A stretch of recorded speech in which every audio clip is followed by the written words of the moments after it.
new companions.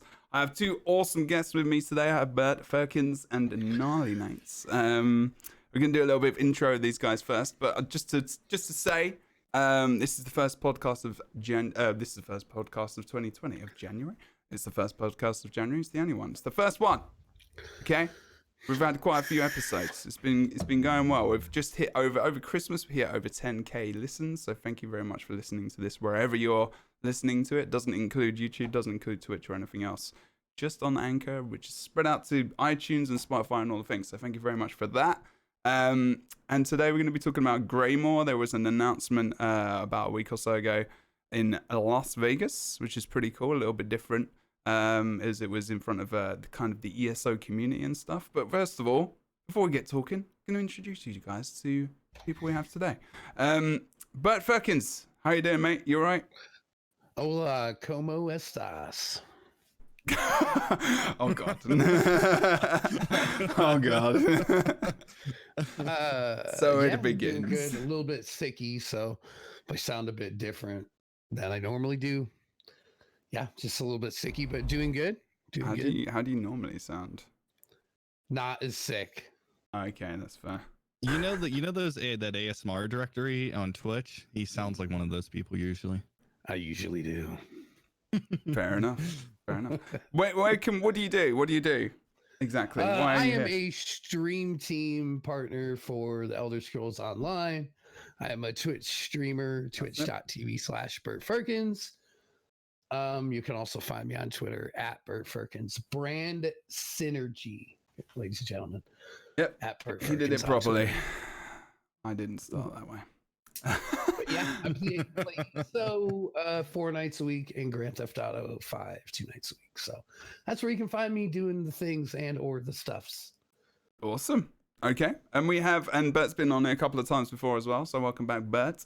And we have Gnarly Nate, who is new. He is new to the podcast. How you doing, sir? What do you do? Where do you come from? I guess you can tell us if you want to. You want to So I'm Gnarly Nate. I'm a full-time variety and ESO streamer. I'm also part of the ESO stream team. You can find me at gnarly_Nate on Twitch TV, and you can also find me that on Twitter as well too. But yeah, it's great to be here. Thank you so much for inviting me here. It's a pleasure to be here. No worries. Awesome. The pleasure is all mine. Oh God, no. Oh my. It might be a bit like that today. Okay, so I hope everyone's just. Let's just say me and Bert have been friends for a while, so it's our first podcast together. So you guys listening in the audience get to have a little bit of fun. So this is okay. There might be some W words. There might be some T words. I don't even know what the T word would be. I do. And we're gonna go. Oh, I do too. Creativity. Thank you so much for letting me breathe. Creativity. Jebro. Exactly. It's okay. So you guys were. So none of us were actually at the Las Vegas. What was the date on that? Like the 18th? It was 16th. 16th. Trust me, I had so much FOMO. I know, it was a bit like that, right? It was so, if you don't know and you're listening to this and you just listen to podcasts because, you want to know about Elder Scrolls Online stuff, there was a big announcement and they did it differently. So January last year, they're actually in a Twitch studio, like at Twitch. So I think Twitch are they're kind of a sponsor, or they're like, they're in partnership with them. It was a bit like what Guild Wars 2 was a while ago, where they kind of promote them a lot. Like if you go on Twitch now, you will see the ad for Greymoor like everywhere. Yeah, they're pretty close. They're pretty close from like interactions that I've had with certain people. Yeah, they're pretty close. So there is that. So that was not the case this year. They actually chose to do the event out of anywhere they went to, Las Vegas. I was kind of like, wow, that's a place to do it. But it kind of made sense. And Vegas, baby. Yeah. It was good. It was quite enjoyable. It started off. I'm going to ask you guys what you thought about it, but it kind of started off a bit like It was a bit dodgy in places, like some of the lighting and stuff, and the camera, and was like not white balanced, and there was just some technical stuff. The exposure and that was one. like- Well, there was a lot of white, but that exposure was absolutely terrible. I will admit that. Will But be technical, like completely shit. Just like really be awful. That was a bit weird at the start, but like it didn't matter. Like the content was really good. yeah, I thought overall the presentation, bringing in like I think it was like 300 and something is what Gina told me, who's a community manager. She was like, yeah, I think it was like 300 people or 300 whatever people that came. So I mean, for what it was, I mean, it's really good. I mean, they did a really good job of like, other than just, you know, learning about exposure and stuff, but it was good. So you guys enjoyed generally the announcement. What did you think about it being in Las Vegas? Not a bad place to have it. Was it better than have it on Twitch, like in Twitch Studios? Do you think that was a good thing? I do know like HyperX is trying to get a lot more people, then like bring it, like kind of have some exposure at the Luxor, which is where they did it at. So I know that they're trying to get people out there. So I think and they want to become a sports hub. I used to live in the Southwest in Phoenix and San Diego. So they're trying to really launch that sports scene out there, because right now it's, I think, what, Berlin is like the #1 sports capital, esports capital. So they're trying to really like get a foothold. So I think that's one reason why they did it out in Vegas. Well, I totally agree to kind of like piggyback off of that. Like, I totally agree. Like, they're trying to make Las Vegas and all the Southwest like a huge esports video gaming community, because it's too fucking hot to go outside. But it's also, they're like bringing sports there in general. Like football teams are moving there. There's a hockey team there now. Like, so Vegas is really taking over as like a huge entertainment capital, which is funny because Vegas forever, you go there, that's what you went there, is for entertainment and gaming, right? But I think that they're really just the sports world in general, whether it's traditional sports or esports, really trying to capitalize on the growing market that is Las Vegas, because that market is becoming huge. So bringing attention towards that city is bringing attention towards the game. So people who may not have really even known what the Elder Scrolls is might be walking through the Luxor and being like, what's going on here? So it's exposure for both sides of the coin, I think, for the gaming industry, Vegas. And I think it's just like, what, strange bedfellows, right? But I think pretty good. It was a pretty good decision, IMO. Okay, cool. And that was some insight I didn't know as well, so that's cool. You're right about the events. There was like the ninja stuff and all the other things that happened. Yeah, that happened like the day after, something like that. This is pretty crazy. Lots on. But yes, so we have same as last year. I mean, we start off with the trailer. I mean, did you guys enjoy the trailer? Like, how was that for you? I think it was Why good. does Liris look like that? She looks so weird. Why does she look like that? She's like my fantasy girlfriend, man. She's dude, like 8 but foot she tall. looks like everything you've like ever seen from like any of the in-game stuff. Like, they've nailed down like Abner Tharn. The Nord looks like so good. Like, Liris she just looks so weird. Like, that was the one thing that me and my girlfriend like looked at, like when that trailer happened. We were like, does Liris look weird? But yeah, she definitely has a more masculine You look mean to more her, rocket? I would say as well too. Okay. They do have a new not creative director, the one that does the cinematics. They have someone new doing that. I do know. I met him at E3 last year. Great. Like, that trailer is like, it's just really good. I liked it better than the Elsewhere stuff. Somerset was gorgeous. Like, all the visuals in Somerset for that trailer were like, holy heck, cool. Morrowind too.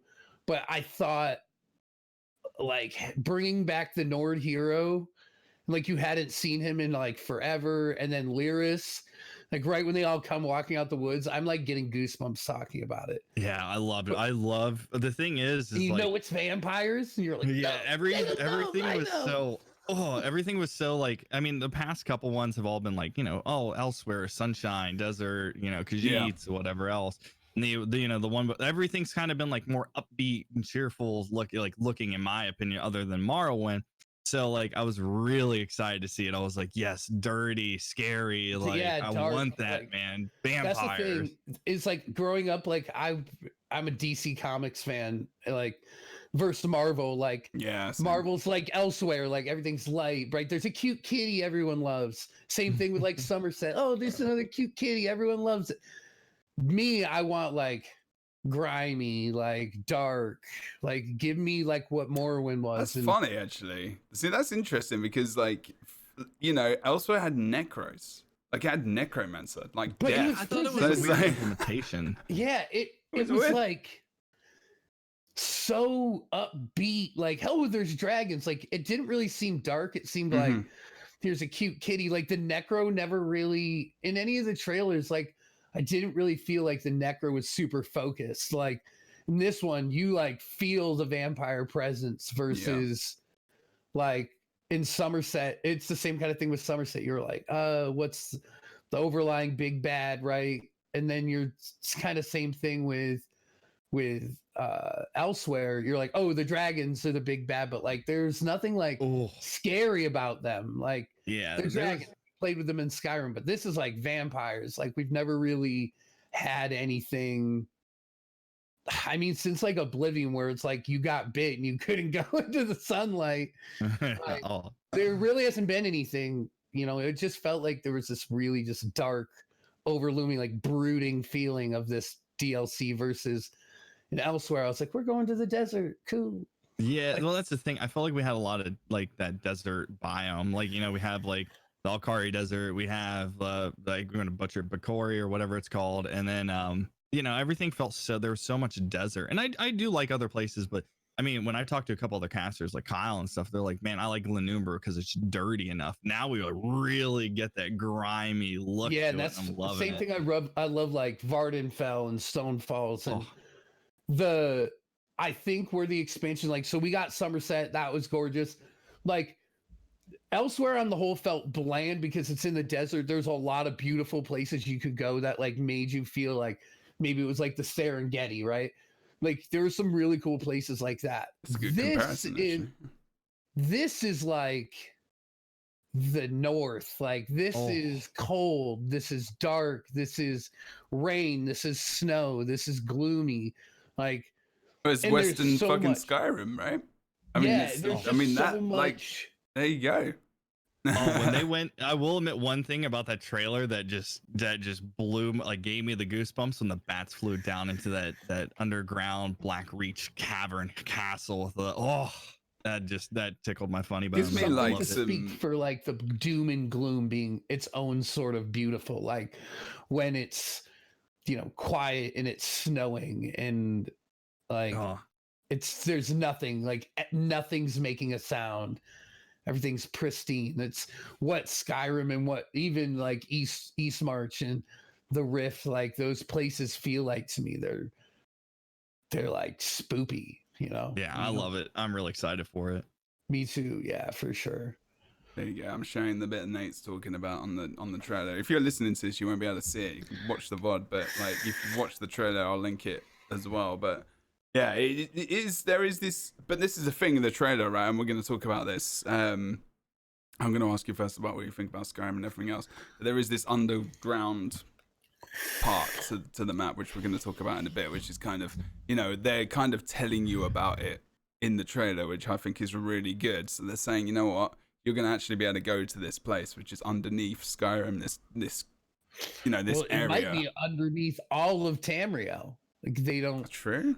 have any idea how far it stretches. Is kind of what they alluded that's to. the good thing, right? That they can do stuff with that in the future if they need to. Mm-hmm. They can make smaller maps rather than just making one biome, like you say. And they can say, there's this thing that's just up above ground, which kind of makes sense. But underneath the ground, we can just do whatever the hell we want. And depending on who's down there, they can shape this area. And Because Black Reach is so closed off in Skyrim, like it's so hard to get to.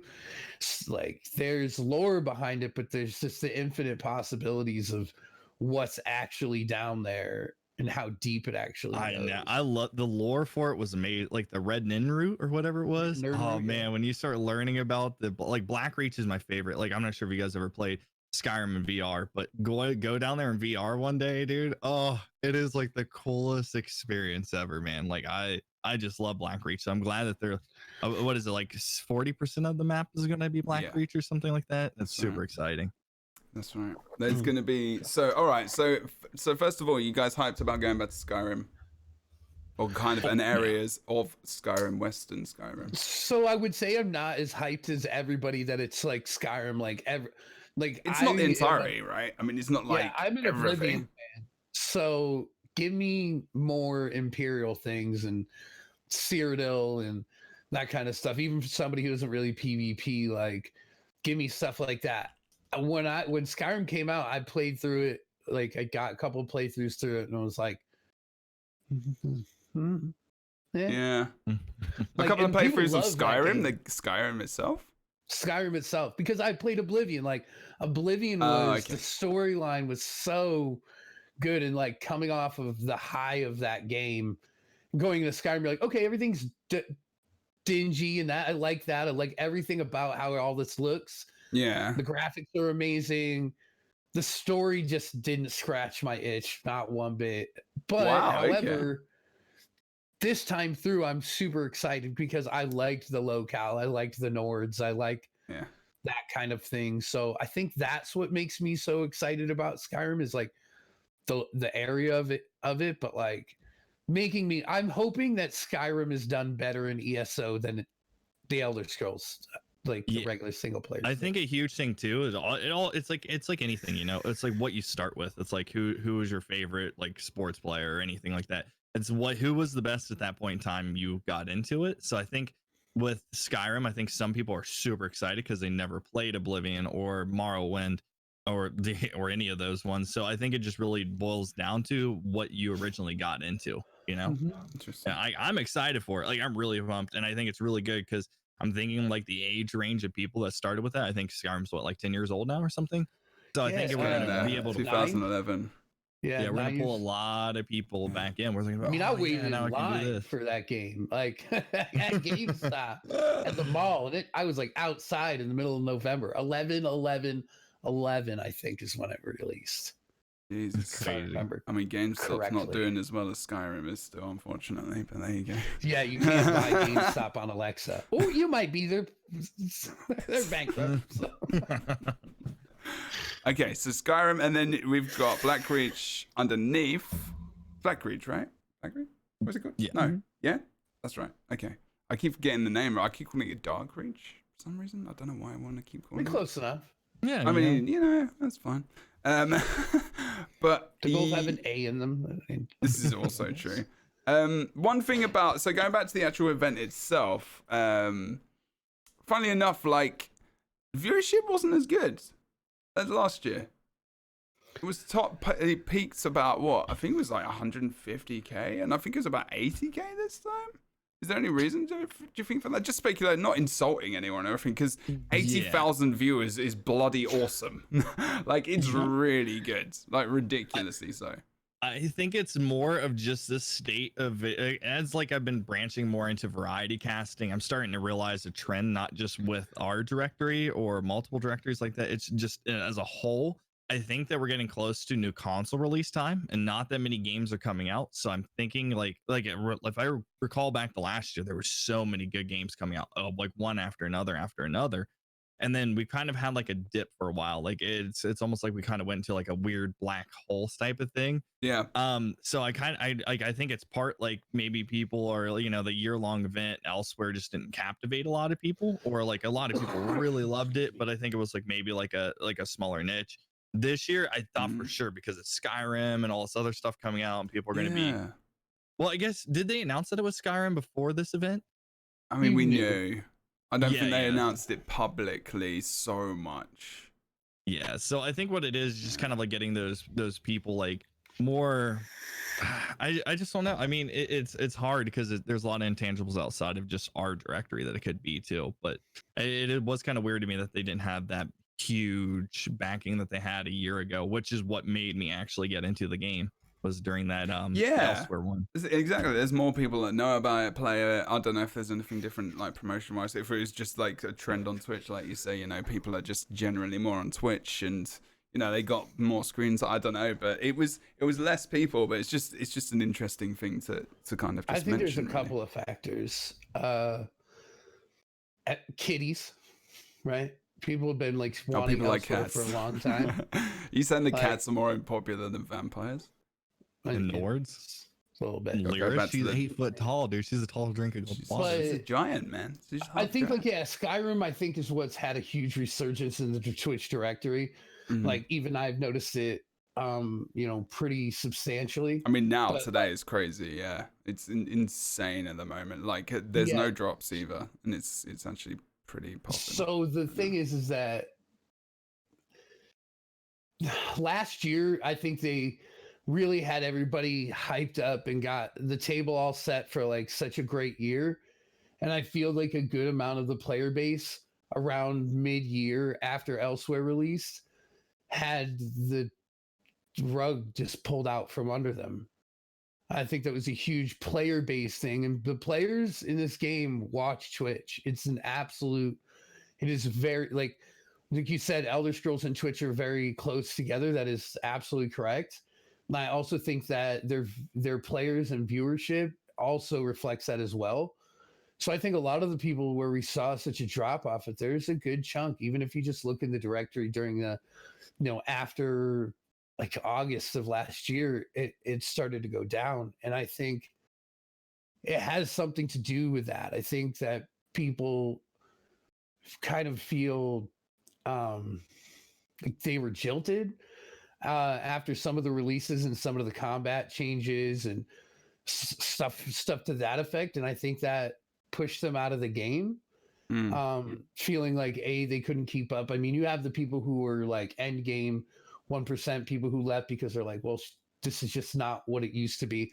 But then you also had the people middling who were trying to get to that end of the spectrum, which now the rug got pulled out from under them too. They went backwards after they put all this work in. So I think that once they built it up after Somerset and Elsewhere and everything, the ball was rolling. And during Elsewhere, it was about the peak of where the Elder Scrolls had been Twitch directory wise, game wise. I think a lot of people felt not heard and not they didn't feel like anyone cared and left the game. You sound emotional right now, but I'm just gonna say, he sounds really upset. And his face is just like, and I think that's a huge thing when. I mean, it's true. I mean, even when I went and did some variety and stuff, like these people I thought just didn't watch my broadcast when I stream ESO, and they watch other casters. They all came back into my channel when I played, I think it was The Witcher, and they were like, yeah, no, like they're like, the first change I could deal with, and then 3 months later, after grinding and getting all my gear golden out, they changed it again, and I had to like redo it. And they're like, at that point, I just like it kind of killed me. And then they did it, and there was nothing new there was nothing really new out, and they just kind of like they went elsewhere. And then when get it. And then they came back in, and they're like, yeah, no, I'm just gonna wait until the game gets a little bit more stable before I try to make a swing back at it. Because the thing is like, I mean, I did build a financial basis just from this one game, and it was hard when all these people were just like, yeah, I'm just not doing it. Like, I tried to stay positive through all the turns, but man, it's just when there's so many people that were just like, I don't want to do it anymore, like try to do this. But it does seem like we do have like a new energy coming back where people are like, okay, well, there's new. I do believe that as well. I think it's kind of like inviting your ex back, right? And you just need to make sure that you don't fuck everything up. So I think that would be the exact thing that they need to make sure that they're doing is like, hey, it's comparisons to stuff when he says he's like, yeah. The person who's coming back is like, okay, well, I'm willing to give you another shot. Just don't, don't give me the business. And I think that they're really creating all these changes that are, I think, like when you look at the first PTS, it's like, okay, they didn't really change anything. They just made things better. Now stay with that role that you're going with, and you'll keep that Twitch viewership up. So maybe when you release whatever it is in 2021, we're looking at 200,000 people. Like, so basically shooting yourself in the foot. It's like, you know, See, another thing I'm noticing is I've been seeing it with just trends in general, is like I see a couple companies smelling the blood in the water.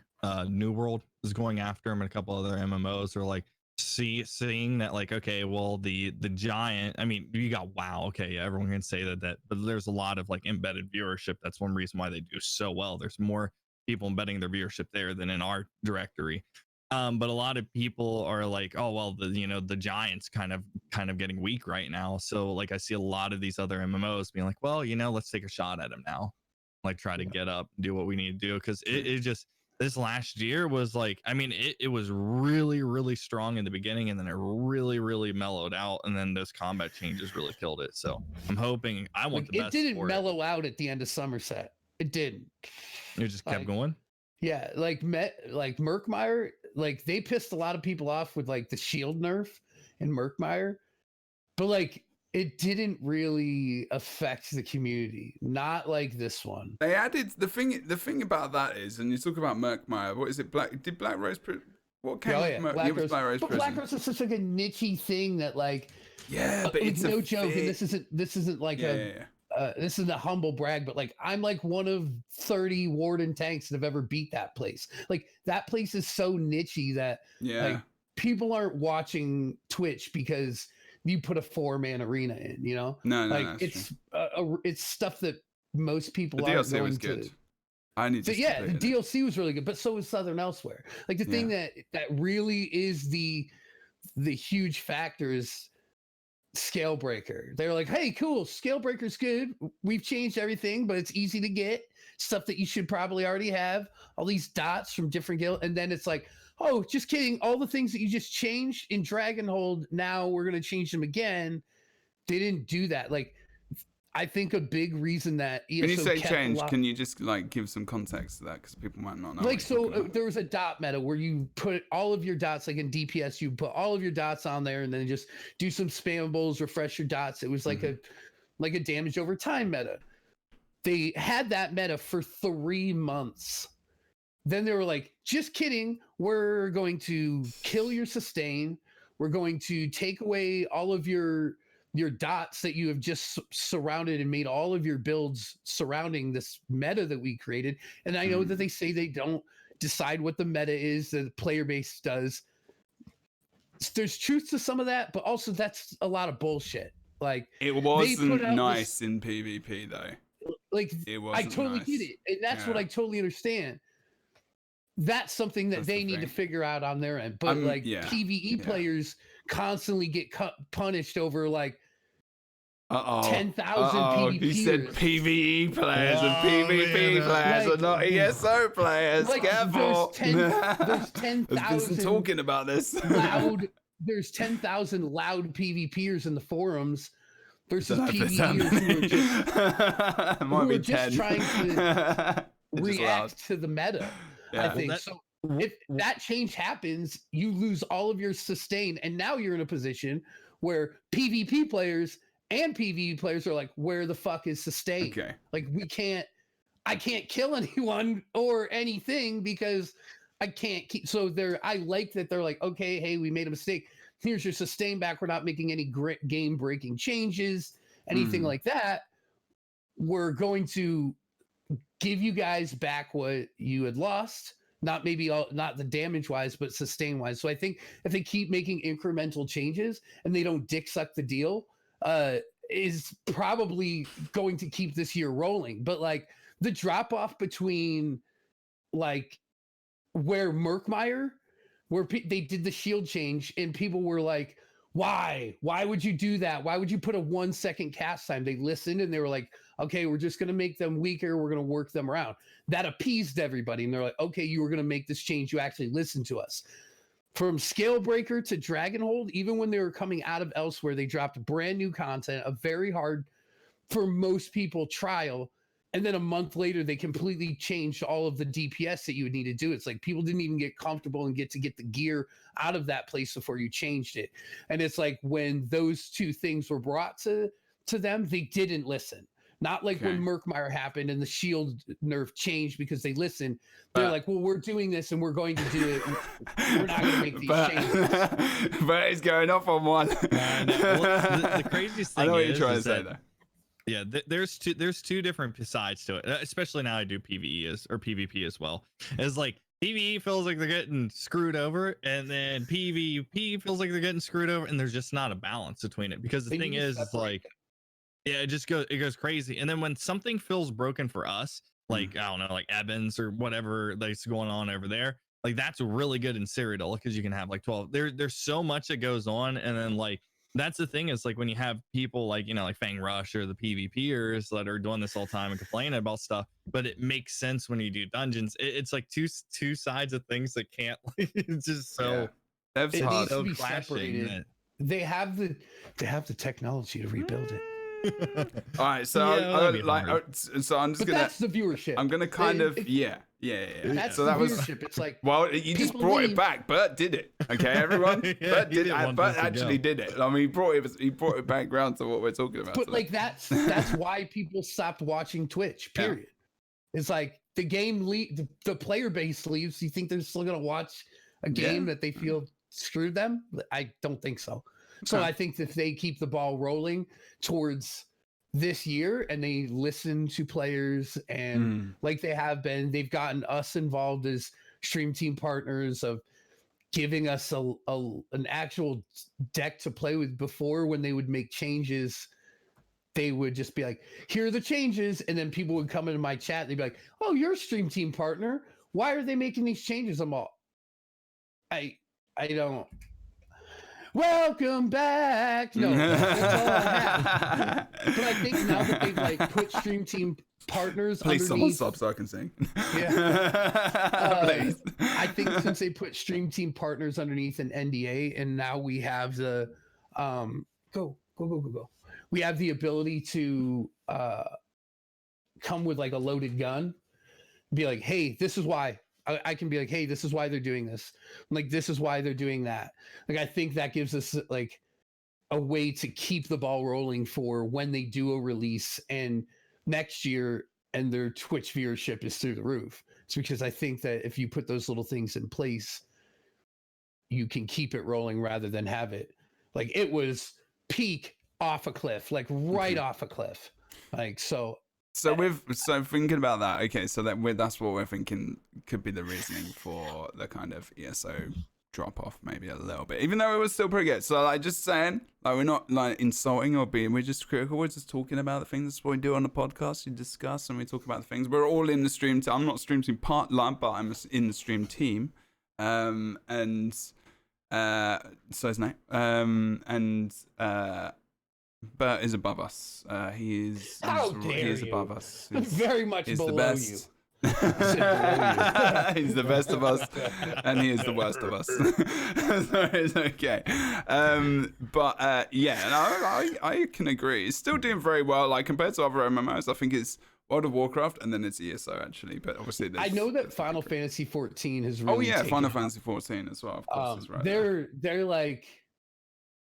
These two titles they don't fail. Like in terms of when I talk to their community, they're just like they're always releasing the most. Two of my best, like my favorite video game franchises of all time: Final Fantasy and the Elder Scrolls. Like both of them, and the fact that I won't even entertain playing Final Fantasy 14 because it's a different style. It's a different style. I need graphics, dude. That's why I don't play WoW. It's like I don't want stuff to look all. It's a bit cutesy.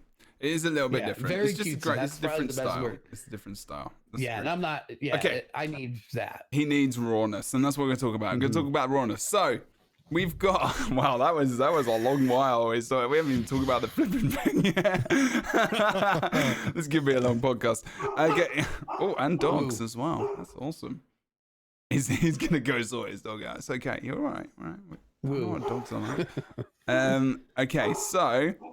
Yeah, he agrees. He's not happy. You can tell, man. They're just real excited about the or unhappy about the viewership. Okay. So, hey, that's enough woo. Thanks. That's enough woo. That's the dog still. all right. So Liris is back in. So what do you know? And obviously, like, I kind of hope they deal with the whole Liris thing a little bit better, because if you killed her, like, she's back. Didn't they do the same with Sai Sahan? Yeah, like I don't. Hopefully they don't, because that was bad. Apparently, No, like, yeah, I guess they already did with yeah, they already but did in it. They the brought game. Sai Sahan back. like in yeah, the they brought game. Sai Sahan back, even though you might have killed him. Yeah, but like, I guess if you killed him in your playthrough, there you go. it would, like, there's some, no spoilers, I guess. Nah, this thing's been out like 5 months. You can, Get it because I right. don't know what happens. So there's this thing that happens that explains why he's still alive. and it's bad, right? Well, if you killed him, yeah, it's bad. What do you mean? No. But like, if he comes back, like, I've heard that It was it's a just good not kill. that good. That's the thing. I don't know how good it is. Like, did you feel like it was good when it, like, the explanation was like, okay, I mean, killed him, but he's didn't- back. I haven't done the quest playthrough. I just know. Damn. because I don't care Sorry, about none it. of us didn't have done play it. it either. Oh no! I did it, but I didn't kill him with my main character. Dude, so I just show keep up, hearing I it's not poke great. stuff, and I block. That's what I do. Okay. I don't know if anyone in chat did either, but like, I've heard that it's not the greatest. What I'm thinking is that I'm hoping that I can't remember. That's funny that none of us actually kill. I mean, I've done the quest. It's just that I didn't kill Liris. It's like, I you did the know, quest, but yeah, I didn't kill Sai Sahan. I didn't kill Sai Liris. Han- Wait, Sai who did Sahan, you kill? sorry. The Prophet, right? I Yeah. killed. I think I killed. I think I may have killed Liris. Dude, No, I so think I when killed the did the main Prophet. storyline, it was on a tank, and it took me 8 hours because I didn't convert my tank to a DPS. 8 hours. Yeah, those are people And I get did that it on funny. stream. I did that too was because so I bad. accidentally, you get the respec thing, and I respec my character to a tank, and I had to do the last boss as a tank, dude. I did the whole thing, man. Oh, it's a Templar. It It's took fine. 8 hours. I tried to suppress that. The only thing that came good out of that is I got the Cold Harbor Ash Black. That's it. 8 That's a good fucking black hours. belt. Someone's like, oh, it'll take like 2-3 hours. 6 hours in them all. Yeah, 2-3 hours. It takes huh? a while Yeah. to run around, but yeah, it takes longer on the tank. Out of tank. Like, never make your main that you're going to do anything. There you go. New player Crafting, tips. questing. Never make it a tank. It's the worst idea. It's a bad idea. Okay, so there's that. So there's obviously we got to think about, how's she going to come back? Hopefully that's in a good way. If you killed Liris, I don't think many people would have killed her on the first go. So at least there's that. I Most probably people did killed kill her. the I'm like, shut up, bitch. Yeah, you're gonna find out. You're gonna remember. I definitely would have killed the Prophet on the first go. I would have been like, yeah, he needs to die. You're old, man. You lived it. Yeah, that's what I thought. Time to go. that's the thing. Yeah, that's I could the. have. I probably did. I probably did kill him because that's my thinking. It's like, That makes man, you've sense. seen it. He's had a life. Sai and had a Liris are life. gonna get it on. They were supposed to, right? so I mean, that's look what at we're Sai for. Sahan. He's so burly. That so beard. burly. That's your reason to not kill him. He's so burly. But there's those children over there. No, he's burly. He lives. No, he's burly. File the children into a single file line. Put them right in there. My God, Jesus the burly Christ. man stays, It's okay? It's got really dark Well, all bring of a those sudden. beautiful pecs over. Okay, so we've got Greymoor. We've got which is the chapter name, which is going to be the second release. That's going to be more June. So May that comes out for May PC. 21st June. for PC. June Uh, 2nd. That's right. That's right. In console. The release for the first DLC, which is going to be Harrowstorm, which we're going to start talking about, is going to be obviously March 2020. Is that March 2020 console? So did they say? PC. Must be. So this is how I would expect it to go, and this is me speculating. There's not any information I The end of have. I must Feb, say right? that this is complete speculation. I would say It's the way releasing that info we've- alert. the way that we've Quick. seen things in the past, first dungeon pack should be out February 17th or February 24th. It's either going to be the third or fourth week. And the only reason I'm guessing Hmm. that is the way the PTS cycle starts. 5 weeks after. Yeah, it's usually. like 4 weeks. 4 to 5, yeah, around there. Yeah, 4 weeks PTS cycle. Yep. So it all depends on how many cycles they want to do, but sometimes it's 3 weeks, sometimes it's 4 weeks. So I would assume 17th or the 24th is when we're going to see it, because we Yeah. always get that DLC pack in February and late February. I don't know if it's going to be like beginning of the third week of February or beginning of the When did it fourth come out week. I last would assume year? it's between February. February 18th, maybe something like that. 19th. Okay, that makes sense. So yeah, they always announce the dates as in when everyone can get access to it, but PC gets it early. Okay. It might have been earlier. It might have been like the 14th of February. I feel like the 14th somewhere around there. sounds like, I don't know. Someone will probably 12th. tell us. I just remember it randomly happening and me being like, holy hell, this is like a lot earlier than I would have expected. So yeah, it was like the 11th because they did like race change and that was the race the different race update. That's true. Well, we've got the tokens everything. And stuff like that. And so I want to say it was like earlier that was a year February ago. than I would. Jesus. And the passive changes. The passive changes as well. Tanks have been best in slot for a year. That's wild. No, it's wild to me. There you go. The okay. Argonian meta has been gone that long. I mean, nice. It's still the best race. Yeah, best at being the worst. The best at being just the best. Because of the scaliest, best at being scaliest. Lizards. Yeah, no, they're the best. Red Diamond, friend. They don't have a song named Red Diamond. That's the best race. That's rude. We have lost the Argonian maid. Do not make me casual ranger into this motherfucker right now. Oh man, I love it. We're just gonna have a podcast, which is the best race in ESO. Could do that actually. Just go for everyone. Don't have me and Ranger on there during that podcast. Oh God, Jesus Christ! I can't get Ranger on that. It would just be like literally wearing like an Imperial.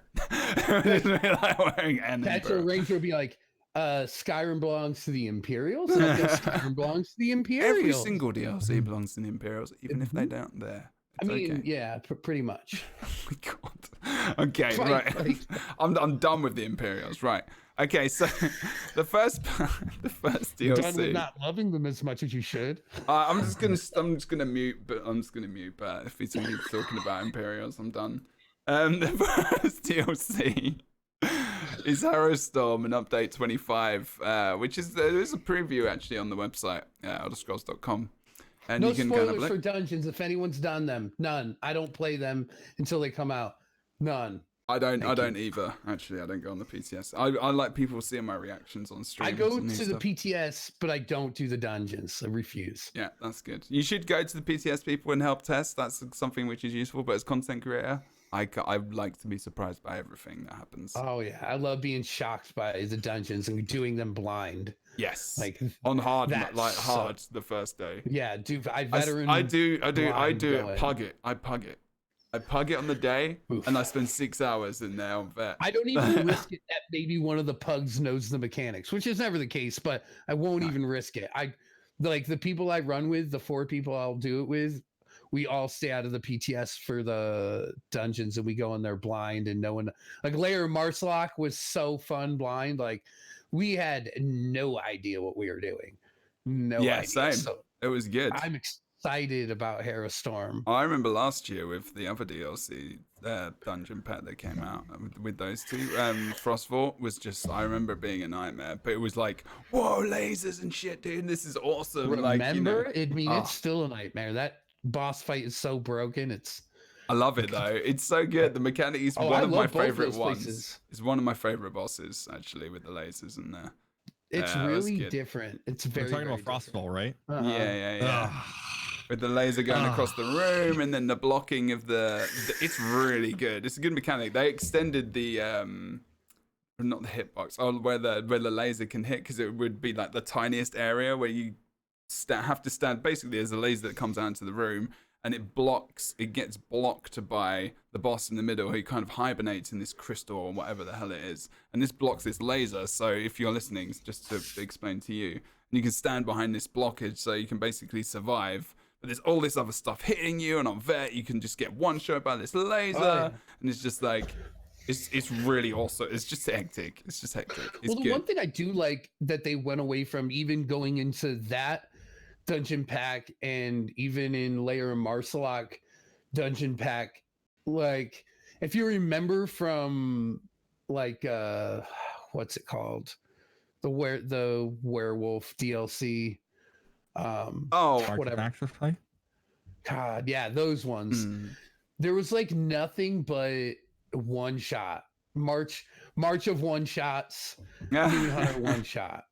Like that was like there was tons of one shots. Like they just had this hard on for one shot mechanics in those 2 dungeons.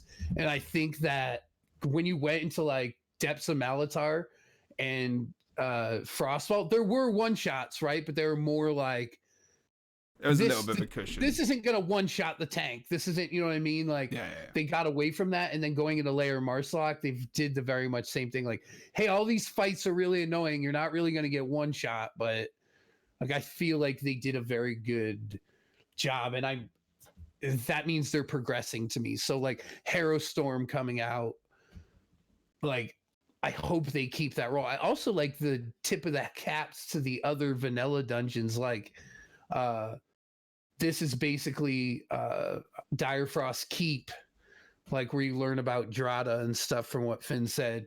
And kind of like Lair Marsalok was like a tip of the cap to like Selene and expanding that story. So like I really like that they're doing that, the Witch's Coven in one of the dungeons in Harrowstorm to kind of explain Drada, because Direfrost Keep's like an awesome dungeon. Like that's one thing Finn was talking about. Finn was like, yeah, it's really awesome. Like I get to work with, like, I guess these 2 dungeons, because I guess they rotate their teams out when they like, you know, to try to do stuff. And he's like, dude, this one's really good. Like we've all have like super good synergy on these teams and stuff like that. So I'm hoping I'm really pumped. I mean, I was so salty because I don't do the PTS for dungeons, and I clicked into a broadcast, or actually I think Alicast posted it on his Twitter, and I was like, no, I don't want to see what just happened, man. Like I want to do it. Same. I feel like I have luckily not seen anything except for the stuff they showed on release date. Yeah, well, you're good. Yeah, so I mean, but it looks really good from the clips I've seen. I'm really excited. I'm kind of glad you guys haven't played it actually, because I was like, I was gonna say to you, I forgot. I haven't played it, and I don't want to know. Dude, so like a long time ago, like I remember when Sea of Thieves was coming out, and they had like the beta every single weekend, like that the beta was around, and the alpha, like I played it and tested it and all that, and when the actual game came out, I was like, I've been playing this. You burnt yourself out on it. And that's a huge thing. I burned myself out on. As a content creator, even sometimes I don't even deal with the dungeons or anything until after console gets it released. Sometimes mine's always first night, but it's like story wise, especially like when Skyrim comes out, I'll probably like mess around. I don't know. It's Skyrim and there's vampires. Well, that's the problem. Let's talk about it. Let's talk about the rest of the stuff and get excited.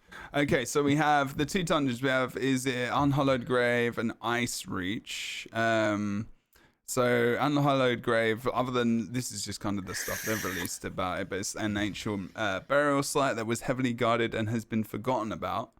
Liris is in an Unhallowed Grave apparently. So that should be pretty cool. And then we've got Ice Reach. I haven't really looked at much about Ice Reach. I don't know if you guys know anything else about that. But it is 2 dungeons, and these aren't in a new map. These are in, you know, the base game of the map. Like, you know, obviously you just have to buy it. If you got ESO Plus, you can get DLC. If you want to buy it, you can do that as well. There's gonna be new sets. You know, everything that comes kind of with a dungeon DLC. So yeah, I mean, happy about this. You get dungeons. Is it good that they've just gone straight with the continuing way they do things? Dungeon DLC first one of the year. Is that a good idea? You know, does that work for them? Yeah, I like it. Really, like it's like starting up a weed whacker. You know, like it's got that little primer button. Like I love his analogy. I really do. Like primer, get the oil in the fuck. You got to get the oil and you get that like nice. And then you start it. And then you start it. I think that's the way the dungeon DLC packs are for me.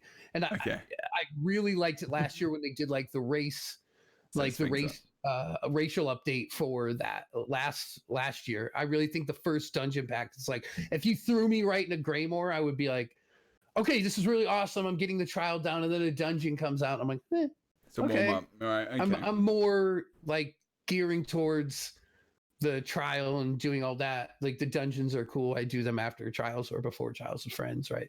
But I think it's more like now I have this thing that I'm like, oh, okay, here's this story it's telling me through one of my favorite things to do. I get to start learning about the upcoming year by going through and meeting the characters for that year and just meet like it's setting the stage. It's like a opening for a band, like the opening band's just setting the stage for that main event. And you get to Greymoor, it's kind of like when Elsewhere dropped. I was like, holy shit, like I am so excited for Necro. I've built this story of like finding out about the dragons up to the release of it. Now I'm ready for that release. Ooh. Yeah, one thing I really like too was when they were explaining, like, oh yeah, Liris is all. I think it was either Kyle or Cash said it on the stream or on the premiere. They're like, well, you know, like every time you guys have a character, they like stand behind a rock and don't do any damage. And I like how they like made it when they're explaining it. They're like, well, Liris is like in a whole bunch of different part of the dungeon. Every time she comes in, she's like bloody and like been through a battle and stuff. I'm glad they took that approach instead of them being with you, because sometimes it just feels like the person's like hiding in the corner doing like 11 damage to an enemy. Well, they're like holding up me being able to pull all the ads that I want to pull. Stop fighting the NPC. What are you doing? Either die or kill them. Figure it out. I'm just tired of being in combat.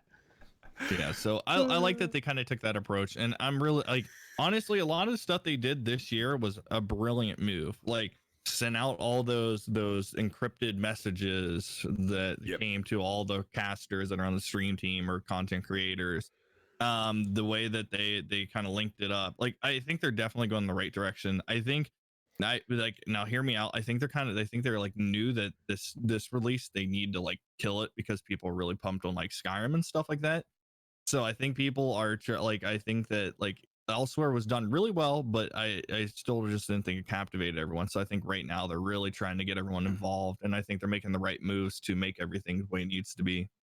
I think as long as they give people the expectations, then they're not just going to see the entirety of Skyrim and everything that was Skyrim in the game. Like, you know, obviously they're not, but like people know that. But like just the expectations, making sure people are aware that this is, you know, so long ago.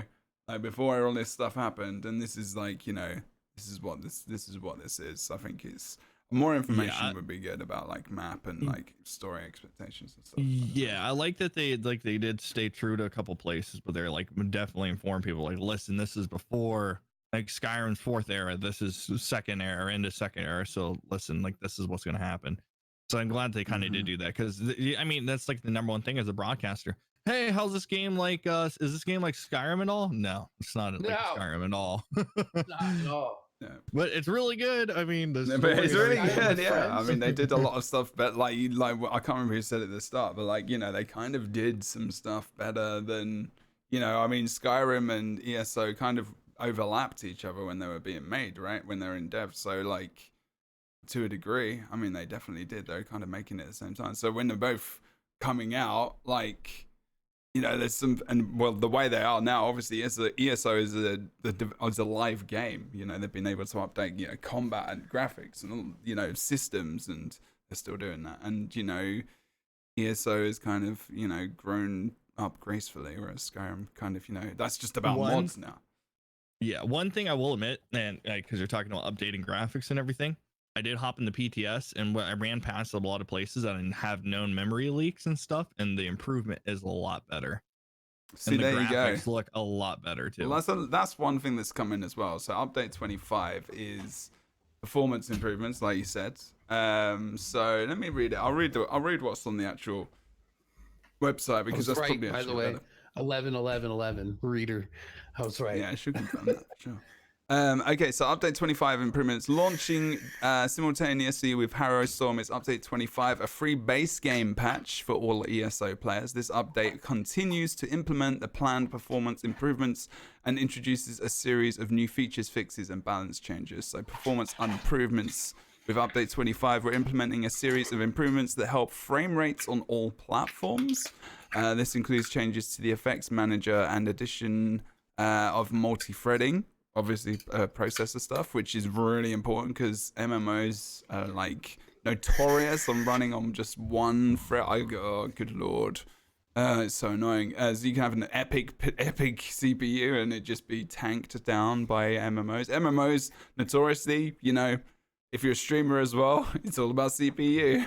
So it's like your graphics card doesn't matter half the time. This is only the first step in improving frame rate for all ESO players. So keep an eye on our performance improvements plan, our article. So there is a big ongoing article on that. And then they've got the patching overhaul as well. So this is the update actually.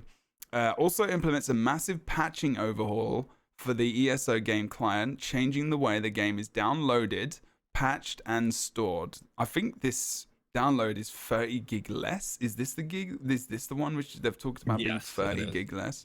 Okay. Yeah. That's pretty damn good. And it's going to make patches go much that. quicker. So I don't know if that means maintenance times go down. Well, we have to re-download the game. Like if maintenance times were less frequent or not as long, that would be because I'm a late night streamer and they want to do their updates in the middle of my stream. Yeah, sorry, that's why they're changing it, mate. That's why they're changing it. That's a huge thing though. Is Bungie went through this originally with Destiny 1. Right. For them to say in the tower, and they wanted to put like a Christmas tree in the tower. The rendering process was almost 48 hours for them to render it out before even putting it into the game. So it took them so long to do it. And then they moved over to a new system to do it. So now it's like right now, it's like we're moving to a new system where it's going to be a lot easier for them to implement stuff than not implement it. I mean, there are MMOs where you don't have to actually, the game doesn't go down at all for updates. Like it doesn't go down. You just update the game and you're back, you're back in. It's not, we have to change the world kind of thing. So I'm wondering if they're trying to get to that point. I mean, maybe. Another thing I did see though, and I see you have in your notes about Stadia. I was watching this whole tech thing about how Stadia can change the whole outlook of an MMO, because instead of it being client based and it's going to be server based, it's just going to run a lot smoother. There's going to be a lot less latency and stuff. As soon as they can get that up and running, that whole Stadia thing is going to, and I know people are very against it, but it is really going to I've got it. It's going to take everything to a whole nother level. I'm hoping that it's like that's where the future's going. We're getting to the point, we're getting to the point of everything where we're just going to own a thing where we can just do the thing on the screen. We won't have anything. We're just, it happened with music. In-depth analysis, Jebro. It's true. The thing, there's a thing. Well, the idea is that if you don't know what Stadia is like, I'm talking about listeners, obviously you guys do.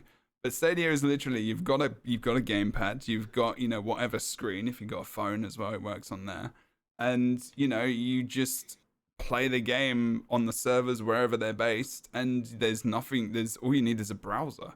Like that, you just need Google Chrome. That's it. Like you just need to you don't even need like a Chromecast or whatever. And it's pretty crazy that you can do that. Now it's not. They're gonna be releasing Greymoor, like Nate said, with Stadia. That's what they say. We haven't heard anything about it other than when we saw the trailers for Stadia. There was like ESO on there. Haven't heard anything about it. Stadia is kind of really quiet, and not many people are using it as far as I know. And so they're saying that Greymoor is getting released on Stadia? Yeah. That's what they're saying? Well, it's been, I don't know how they're going to do it, because it's going to be half client-based and half server-based, so it'd be really interesting to see. I don't know if they're going to have it on PC. I don't know if it's going to be like, I think it's going to be its own thing. Like, it's just going to be like Stadia. And like Bethesda, but like the day I trust a video game company to put something out at the time that they say they're going to put it out, like, I mean, that's working with Google as well, right? I mean, that's working with Stadia. Exactly. And that's all like, yeah, sure. I tell people I'm emotionally stable, but it doesn't mean I am. No, we know that. But we know that you're lying, so it's fine. But seriously, it's just like, I hope so. I really like the idea of the server-based rather than client. So it gives it more people accessibility. Accessibility as well. Accessibility, like workload is released off of your PC. The only thing that I will admit is, especially being a broadcaster in a rural area of the world, if your internet's not good and if their servers go down for any reason, there's going to be lot of upset people, Well, especially that's the because I think thing. we just had like a DDoS attack from like a foreign country not too long ago, like a few days ago. And then like if it brings down a server like what they tried to do in Seattle, man, people are not going to be happy when Google goes down. Yeah, No, that's the problem. like, yeah, and that will be targeted 1,000%. So Yeah. like, you just like, I really am totally behind Stadia, and I'm totally behind ESO going on to Stadia. But you think it's bad when people are like, I can't play the game, Steam's down. And you think that's going to be that's not going to be any fucking better. It's going to be like 10 billion times worse. Like an entire, the people who have that, they can't play anything, period. They're going to be, and it'll be locked anything too. It'll be they locked to can't play 1080 as well, anything. probably. It's not just their game. It's not like, it's not working, I'll play something else on Steam. Oh, They won't be yeah. able to play It will be anything. locked. It'll be locked to 60 frames and 1080. I didn't even 60 think and about that. 1080. Yeah, because unless you have which you don't know, because Destiny is at 1080. It depends. Like if you've got the membership, it goes up to 4K, and nothing is at 4K. I think it goes up to 4K. I can't remember now. Imagine, yeah, but that on top of that with your bandwidth and trying to stream at the same time. If you haven't got unlimited internet, you're like, or like 1 gig. Yeah, you're gonna need you're a lot. boned. Okay, but right, so PTS is up at the moment. Obviously, I'm just going to read the rest of this quickly. A change dramatically reduces the amount of space. This is we're talking about re-downloading the game and whatnot. Amount of space ESO takes up on your hard drive. However, with the implementation, which is also good, so I can fit more stuff on that. With the implementation of this improvement, all ESO players on every platform, including console, I'm assuming. Obviously, it says every platform because that makes sense. And we'll have to re-download the game client and upon launch of update 25. So keep an eye out for more information regarding this process in the near future. So that's actually a good bit of news for you guys that are listening that don't go on Twitch, don't go on YouTube or anything else. You have to you should re-download the game to get all this sorted.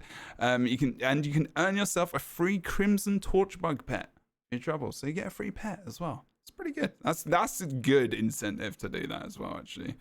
For everything coming as part of the Update 25 base game patch, including combat fixes and improvements, you can check out the PTS notes, obviously, on the forums as well.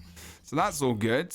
I'm kind of happy about those changes because I think it's, is it 80, 70, 80 gig now? I think it's something like that. 96. Files. It's a 96, really?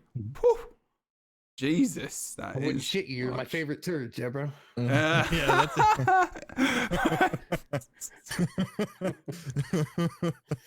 that's a huge thing, though. Is that like? I'm not sure to say that compliment or not.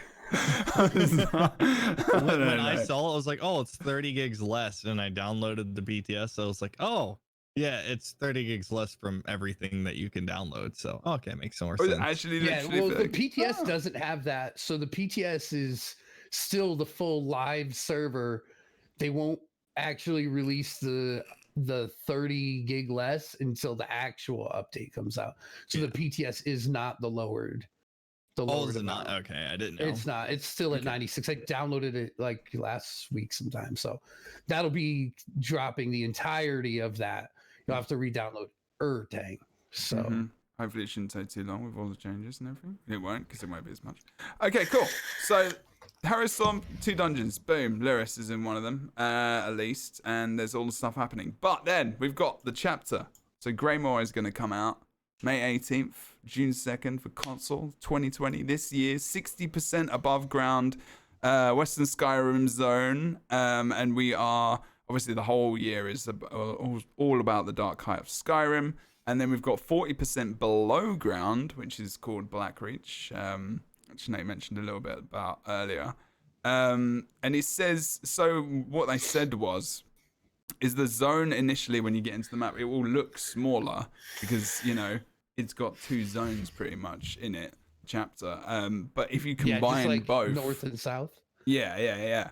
I mean, North Elsewhere was the chapter, right? I mean, they're going to have another zone, I'm assuming, for one of the, if they're going to go by last year. I mean, if we go by last year, we had Dungeon DLC, then you have Elsewhere, which was be one on the map. map. It'll be underneath, most likely, I would assume. So, what do you... but Greymoor is definitely both maps, isn't it? Yes, but however, them saying 60-40, I think they're like, okay, hey, just like Northern Elsewhere was like big, right? Oh, okay, right, and Southern Elsewhere is a little bit smaller.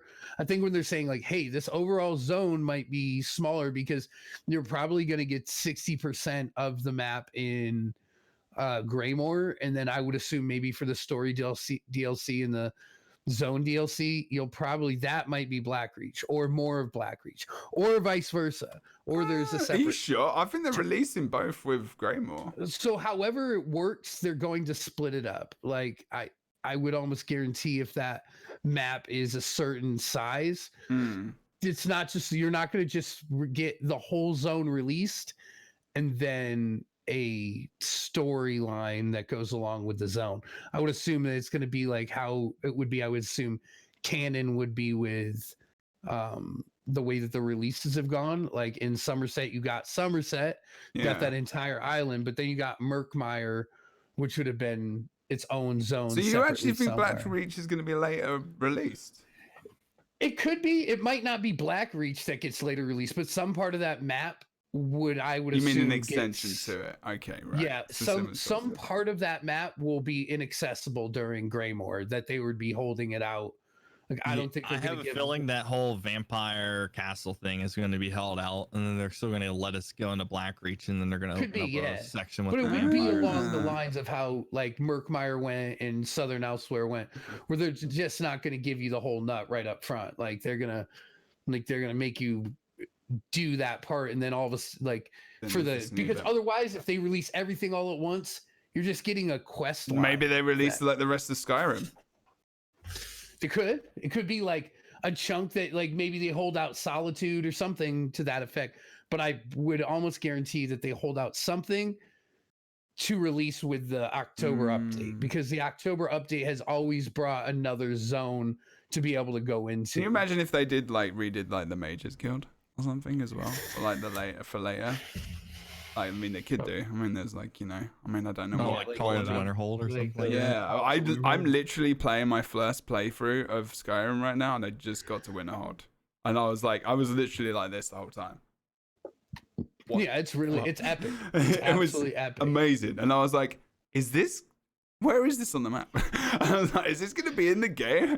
And I was like, it could be. You never know. I mean, but it would be the city, I guess, because it used to be all the stuff that happened with it. Yeah, I mean, that's where I am in the story. I don't know anything past there now in Skyrim. This is why I'm doing my first playthrough.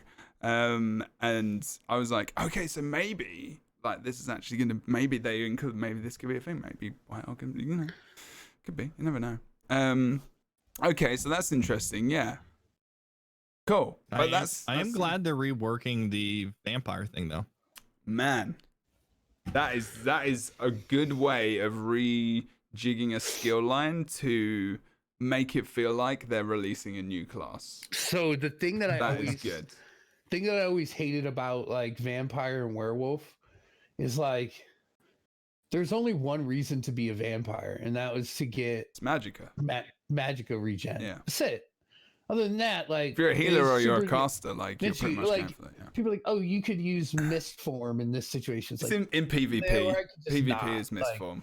That's really why. I don't use it in PvP much. You can use it in PvE too. It's just super you don't have to, right? So it's like basically useless. Like if you're a Templar, you don't use mist form. You just hit someone with your blades. It's just. It's like you have that skill line where you're like, okay, it's kind of like they did with like soul magic, like a couple of like the soul trap meta from Scalebreaker where everybody was using soul trap, and like no one really uses the world skill line. Like everyone has soul trap, let's have them use it.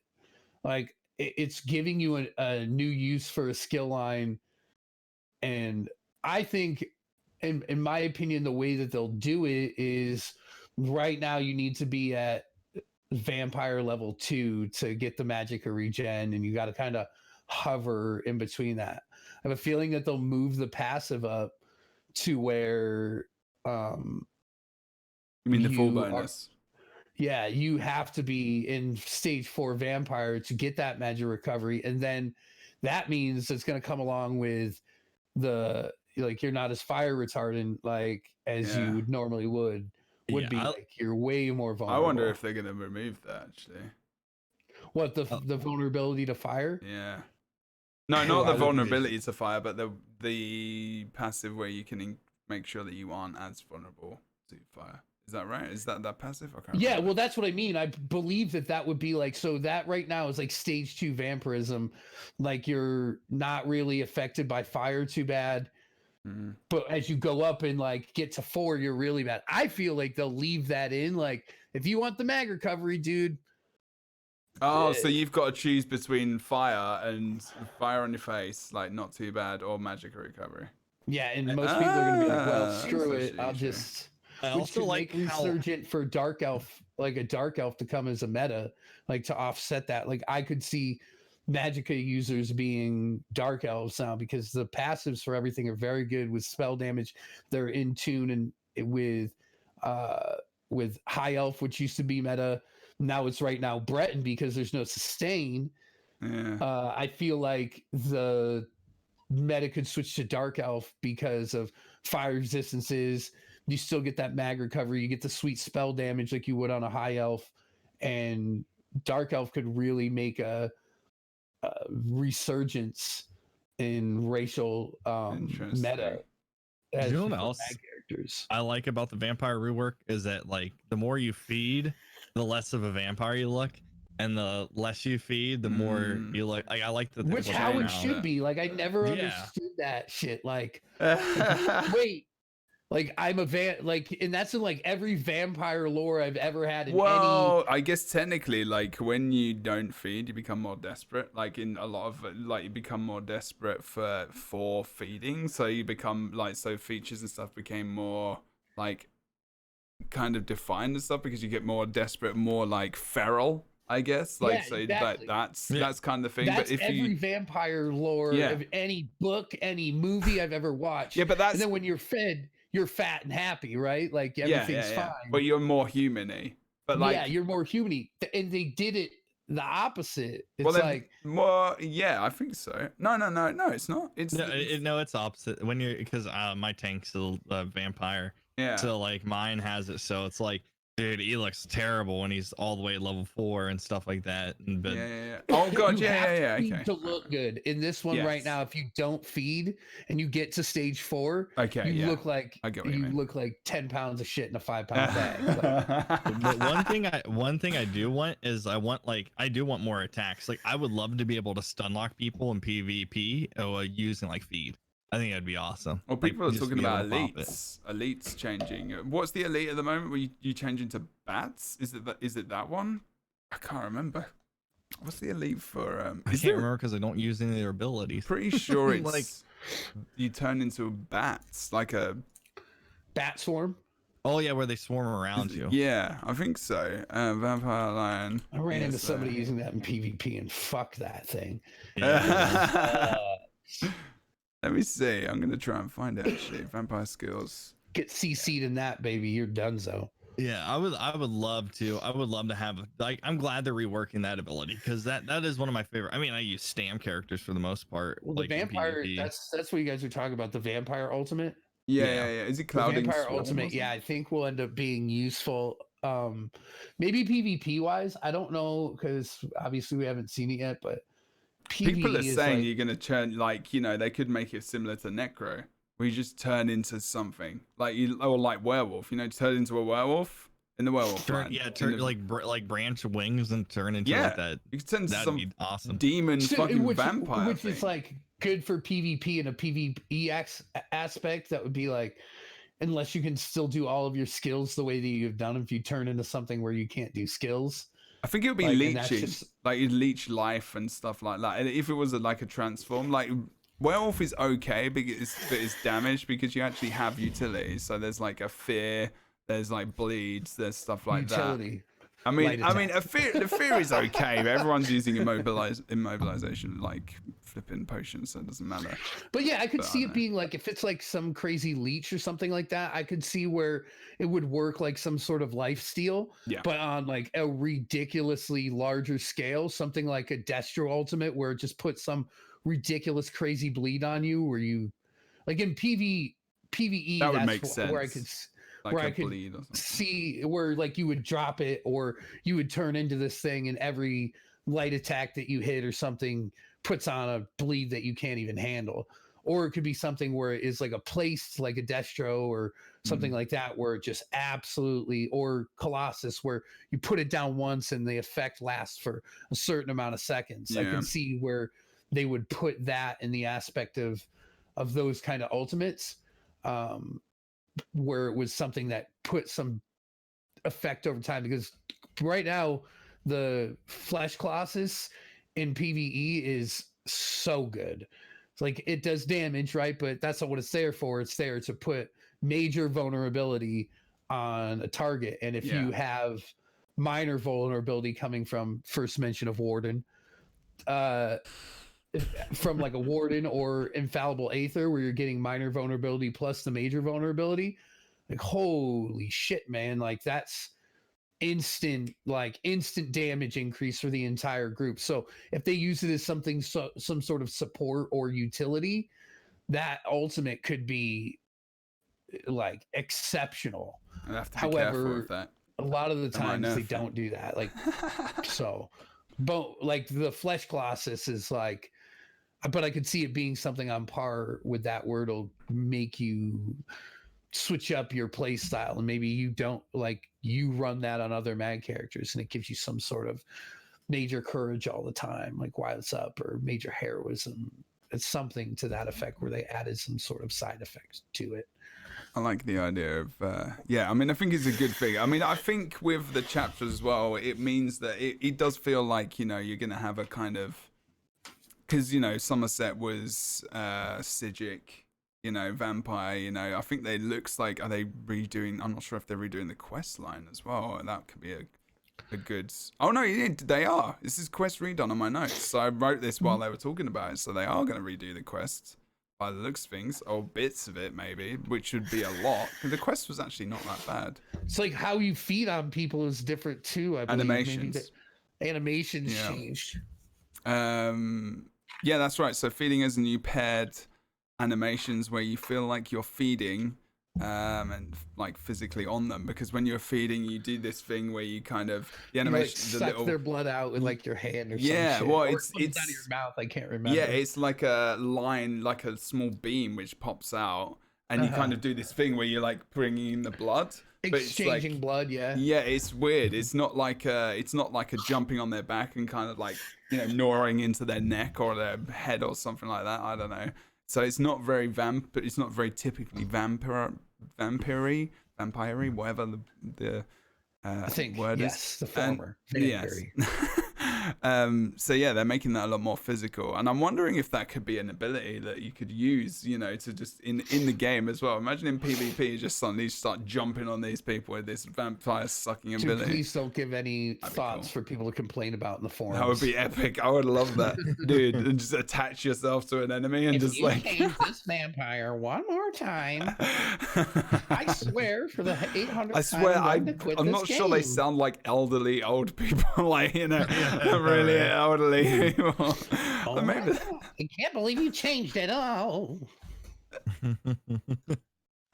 imagine all these people now. So they're all just really sweaty. Oh, good Lord. Sponges under all of their backside, underneath legs, and all that. Super sweat. So they're changing the actives and the passives, redoing quests, doing okay, so changing what happens when you feed, so you'll be stronger when you're feeding, all these kinds of things. So what else is there coming with Greymoor? There is gonna be yes, there's more update, obviously, update 26, multi-core support. Actually, that's changing with, I think, update 25. Something to do with AoE ability types, looking at how they're running on the server so they can increase performance. So Stadia. That's PvP. That's PvP Cyrodiil.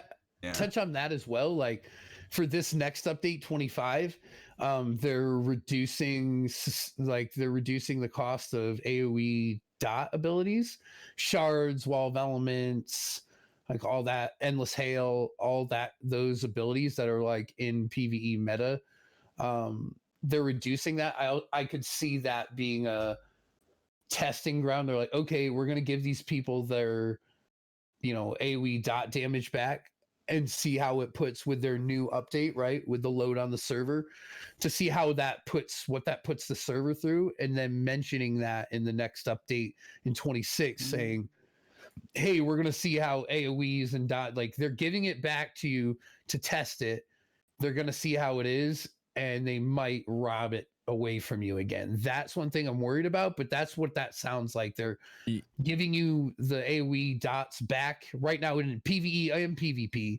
They're giving you that back so you can run those more often and see what it does to the new server, or the new way that they're putting everything out. One issue they have in PvP is and we get a lot of lag from this, is when they do some of the healing AoEs. It goes out and it finds like the lowest health and gives them health, and like I can't remember what it's called, but Fang Rush talks about all the time, and a couple of those other guys, and it's just like the way that they send out that and the healing AoE, it really lags Cyrodiil. That's one of the main reasons why. Or like when some people like launch through and do a whole bunch of AoE, it legit can lag it, and some people use that as a strategy where they get a whole bunch of people and like lag the server, get in, and then we'll storm it at the same time when we lag it. So there's people that have been doing it. So I do know like that's one other reason why they're trying to do some AoE stuff. Yeah, they need to figure that between like because that happens. It's not even just PvP. That happens in trials. Like everyone drops. You got like Colossus going out. You've got Magplars putting down shards. You have like, there'll be so much like, oh my God, what's a frame? Everything's blurry. Like, holy shit. Like, it's the same thing. So I think they want to give you back that ability to do all that, and for it not to cost an arm and a leg, and to see what it does. And if update 26, it's like, hey, we still can't handle this, then we're going to have to look at how to keep up that damage and change a meta, which could scare people off. But if they're doing it for performance wise, which very much is they're being transparent in the, I guess transparency is key, dude. They're being opaque, I would say. Like, it's still cloudy of why they're doing that, but they're like, hey, we're giving you this ability back. We'll see how that goes. And they are talking about this. They've been talking about like a lot of these performance updates. They for did a while. it the previous ones, Yeah. So they were like, hey, this is combat update. Why are you doing this? Oh yeah, combat update. Have you seen the Crown Store? Well, that's a big feature. Okay, so we're going to move off that for a moment. Let's talk about the rest of what's coming out of Greymoor, because we're getting on in this podcast. We have barely talked about it. So with Greymoor, you've got Western Skyrim, Blackreach, and it's talking about a seat of power for the Vampire Lord. So we still don't know. We haven't seen this guy yet. There's about 30 hours of main content in the actual Greymoor. They're saying, average player, I guess, 30 hours. Pretty good. And they've got these new things called Hero Storms? Hero Storms, yeah. Well, they're not new.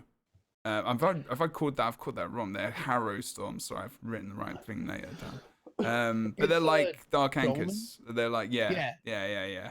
Which I love. I love those things. They're one of my favorite things in the game. When I first started, I don't know if anyone played Rift, which is an awesome MMO back in the day. And try and I've not played it, but people rave about it. Oh, so good. So dolmens are like rifts, and they're in every zone. And I would love to have that in ESO, like mini events that spawn like this. They weren't static in one place though. They would just spawn in random places. And they would have difficulties. There were rifts that were trials. So there would be a rift that you would have to spawn, and it would have trial level bosses that would appear every phase. And I was like, I wish this would be a thing in ESO. It would be so good. And I love the geysers in Somerset. Yeah. Are super, super cool. The dragons, less cool. It's normal the same. They're not difficult. Yeah, they fly around. They're static to spots. They move every once in a while, but they're static to I kind of actually feel like those events lessen the kind of dramaticness of having dragons in there, because it's just continual dragon attacks, and they're just not very good. They're just kind of they look really cool and they've got crazy attacks. Yeah, the dragons are amazing. but like Like, they don't really do much damage to that. They're not like really impactful and on like they're not like, whoa shit, there's a dragon, this is gonna be really difficult to complete. It's because it's a world boss, you know, it's a standard. They're not like, I kind of feel like they're belittled a little bit. Maybe they're like underling dragons, like private dragon. Yeah, it's just one of those things. It's like what you said. There's just so many of them that come out all the time that it kind of like devalues the dragon. Devalues is the word I'm looking for. The geysers are like the hardest of those all. Like geysers have like one shots and everything comes at you at like different times, and they're all a little bit different. Less people more doing dynamic. them, right? A lot less people doing them as well. Yeah, and even when there was tons of people doing them, I remember seeing like 11 people just get one shot, like dead. Everyone's dead. Like the geysers were really, I liked them better than the dragons. I would be really excited to see what and how they go with Harrow Storms. It would be cool. What the difficulty will be on them. I would like to see something like that. Some kind of, even if there was an area which you could access, which is different, where you just have access to a Harrow Storm, that would be cool. So similar to Dolmens, and they'll be in Western Skyrim. There you go. New Delves, public dungeons, standard things, you know, side quests, mini stories, which are always pretty good. Elsewhere's got a lot of those, that kind of good stuff. What else is there? Oh yeah, antiquities. Ooh, this actually looks pretty hype. In all honesty, like this is, and this is a quote. This is what Rich said. Rich Lambert. It's like being Indiana Jones in Tamriel. That's a pretty good way of saying it. I mean, that kind of explains it. You go and grab some stuff from different places in the map, and it's like you pick that stuff up and you've got it. And, you know, but the thing is, and it's, you know, I'm wondering if they're going to be in dungeons, actually, one of the things. Yeah, but, the one thing that I'm like, I think it's gonna be really cool, especially like if you put like an antiquity on and you're like sitting there and now you're faster, like, or you can do something. I think it's really good for PvP and PvE. The only fear I have is that they make it super easy to get to the point where you're just like, well, all right, it looks like I gotta go to the Rift and go to this one location and just dig it up. Like, I hope there's like steps you have to go through to unlock it. Like, the thing I'm worried about is that it's going to be like something else they fucking jam into my inventory, like treasure maps or. Well, then the item probably will be, although like maybe it'll be in a collection or something. Like, here's the antiquity. Like, now go dig it up. Well, I have 10 antiquity treasure maps that I got to go find now, right? And like, yeah, I'm getting stuff out of it, but like, I have 450 goddamn antiquity treasure maps in my inventory. You're like, okay, these are cool. I found the one that I needed. Now it's almost like getting handed a pamphlet and someone's like, here you go. And then you grab it and you're like, okay. Like, it's basically, here, you throw this out. Like, you don't throw those away. You do realize you don't have to keep those pamphlets. Just go down to Bert's house. Yeah, this is my pamphlet room. Here, you throw this out. That's basically what it is. Like, I end up having to right click and type destroy, please. Like, you know. Oh yeah. That's one of the things. But I'm also like, in PvE aspect of things, is like they have a really good thing going. Where would you fit it in? Like, are we taking away monster sets? Is the 5-piece set dead?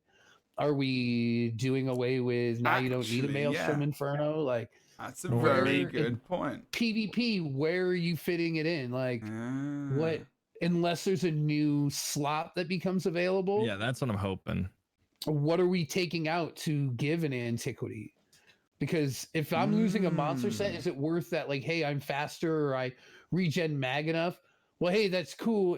Can I just be a Brett and not use that thing, and those things become worthless? Before we continue this conversation, I need to give context because people might not know what the hell we're talking about. So I need to remember this when I do podcasts. So in Greymoor, there's a thing which is called antiquities. You can basically pick up things like gear, and this is, like I said, you know, you go to a place, you kind of dig up this. It could be anything. It could be a mount. It could be an emote. It can be a piece of armor, or it can be a necklace or a ring or whatever. This item will be gold level. It won't be anything below that as far as we know at the moment. and it will be ridiculously powerful. So it will give you, one example they gave was a necklace or something like that, which gives you movement speed out of combat being a lot faster, and in combat being less fast but still faster than you would normally be. So that'd be good for PvP or something. And a chest piece that would give you more magicka or return magicka to you, or a stat to you if you blocked or something. So what Bert's talking about is this gold item replacing something in your already made gear or in your set that you currently have, because at the moment, you know, a monster set is a helmet and a shoulder piece, and then you've got your 5 armor pieces. I'm talking about standard build, you know, it could be whatever. And then you've got, you know, your weapons and armor. So you've got about 2 or 3 sets in there. And if you put this thing in there, if you put a chest piece in there, obviously it's going to interfere with it. So what Nate and Bert are saying, good timing coming back, by the way, and is that if you put that in, that's going to mess things up. So it's actually a really good point. It's not something that I thought about personally either. That could be a thing, or is it going to be something which covers up? Like maybe they could put cloaks in the game. You never know. That would be cool. Or it could be like a ring, or you know, something. Well, they said or like chess piece, so it's like, am I gonna run this thing that gives me like magicka back when I block? It's like, oh fuck that! It's not better than Yolnacrin. I'm just gonna wear Yolnacrin, like the 6 piece. Like it's just like I'm just gonna run the 5 piece, 5 piece, like sorry. tank set. Like why would I run this other thing over something that completes my like the group needs? Like as a tank, I don't wear things that are good for me. I wear things that are good for the group. So if I take something that is selfish and gives me mag back for blocking, like, how does that help? So do you think that is a better thing to do? Like it's going to be something in addition rather than something that's taken away? Or do you think maybe they're going to decrease set bonuses? If they decrease set bonuses, I could see that happening, but that would be a lot of work. I think if they didn't add it in addition to the 5-piece set, it would be something that would be a swing and a miss, because it's like nobody, those are going to be for people who don't play the game at a level that maybe I do, or like other end game people do. And it's like, I'm not a slave to the meta. I'll wear something, you know, if I can help the group out still and I can wear something different, cool, we're going to do that. But for me as a tank, I am just a totem. I'm there to hold the thing, block the thing so it doesn't kill everybody, and be able to provide stuff that will make you damage it faster. If you pull something away from me like that, for me to run a magicka recovery something, no one's gonna, unless they were like, hey, wear this 4-piece of this set, then you wear this on top of it, and that completes everything. Yeah. Only thing I could think of is it being like when the division, like they did this thing where set pieces is like, you would wear this chess piece, and the chess piece would do this certain thing, but it would also complete whatever 5-piece set. It would count as a 5-piece set across any. So you can label it as this. Like, so, hey, this is the chess, this antiquities, this chess piece that does this.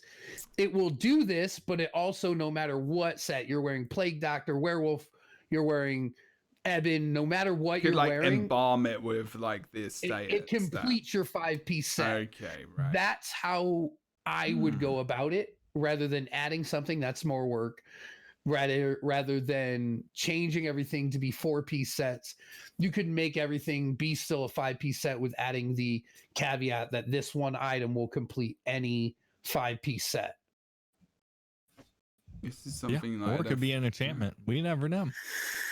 Could be an enchantment. That's true. There could be. I mean, they did say like, did they chess literally piece, say necklace, a chess piece? Did they actually say a thing? I can't. I'm pretty sure that they. No, they when I looked at all the images and stuff, they're not any of them are actually armor pieces or weapons. They all seem to be like one was like a ruby dragon skull, and the other one was like a I don't know, like it looked like a pocket watch type, like sundial. I just remember thing. I think Finn said something about like a physical piece of gear. Like, well, I know there's definitely like wardrobes and costume stuff. Could be that, but if you were asking me if I was at the drawing table, it would be, or the drawing board, it would be, hey man, just make it complete 5-piece sets, call it good. Ah. Okay. I mean, I'm pretty damn hyped for. I mean, I'm actually kind of excited for this. Like, I'm actually. Oh yeah, here you go. Here we go. Let me show you this. There's the picture. Anyway, there's the kind of. I'm gonna show the stream. You might be able to see this. In obviously, if you're listening to this, but yeah, there's a guy kind of holding this dragon's head. I guess that's more. That's not really that descriptive, but it does look kind of interesting. He's wearing like a little backpack thing with like a little sleeping mat there and stuff as well. Maybe you can get stuff like that. But yoga mat. He's gonna practice his downward facing dog afterwards. Yeah, there's a yoga mat, dude. Yeah, He's got his yoga mat with him. He just surprised completed the dungeon. Okay, now time for hot yoga. Yeah. Yeah, so I mean, it's going to be interesting to see what happens. Like I said, unless we know 100%, we can only sit here and speculate, you know. Right? Yeah, for sure. I have reservations, but like I'm super excited to have another piece of content to like go and fuck. Yeah, that's a huge thing I'm excited about. Is like, because I am at the point where it's like, okay, I can go do one of these 36 dungeons, or I can go into Cyrodiil, or I can do PvP. Like, I'm kind of at a point right now where like the PvP content, like I love like that everything is 100% voiced over and like all this other stuff, but I feel like sometimes it feels like I'm going through the motions. It doesn't feel like I'm actually, it's like, okay, do this. It's a lot. You know, it's very wowy. It's like, oh, go collect these things, and then that, well, it's like, okay, go do this, run through this like delve type thing, and then kill a boss at the end. Like, I'm kind of feeling like I need a little extra stuff. So I'm excited. I'm welcoming like the thing. It's probably gonna get stale to me really quickly, but at least I'll have like that extra option if I feel like it's a new feature. Like, at least like if this is something we do need to get, we're gonna have to do it. Okay, yeah. Todd Howard. I mean, well, that's it. I mean, that's it just works. It just new lighting effects. And new hot yoga through Oblivion gates. It just works. So you are going to be able to get mounts, housing items, emotes, personalities, wardrobe items, and the new items are called mythic items. So we were just talking about the gold ones. Do you think? I wonder if that's going to cut down on like the in-game event for like mounts and stuff. That would be really nice because a lot of people's burnout with the game period might not be combat based.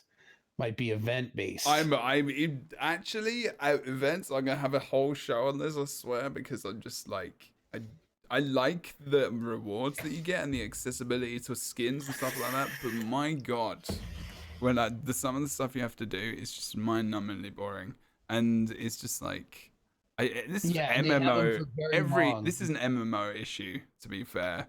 There's a lot of mundane shit that is a lot of MMOs do, where I'm just like, good lord, the reward is so good, but I wish doing it was just so much more fun. Like the PvP event going on right now. Oh, that's good. No, that's good. Yeah, I love it. Well, no. Okay, so getting the extra AP, the rewards are kind of shit, is what I'm saying. Have you seen the gear? The gear is good. You can get like the style page that, I mean, they're all right. Like, but you actually get boxes, like you continually get but the stuff. Boxes have like nothing in them. Like, yeah, think about the Undaunted. Think of the Undaunted festival and like New Life, where like you open up a box and you get like style pages, or you get other you get style pages in the new ones. I'm getting like Telvar and like a couple of mats. It feels like I'm getting like, I guess it has to be alchemy. Yeah, I mean, alchemy box. You do get recipes and stuff. But I'm comparing it though to a previous Mid-Year Mayhem.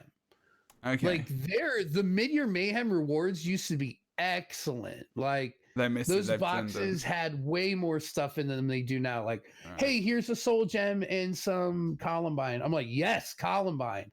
However, other stuff that was more rewarding, like, would come out of those boxes. Like, I feel like the risk versus the reward, even as a PvP aspect, like, yeah, hell yeah, you're getting double AP. That means you can buy gold rings or buy that kind of stuff.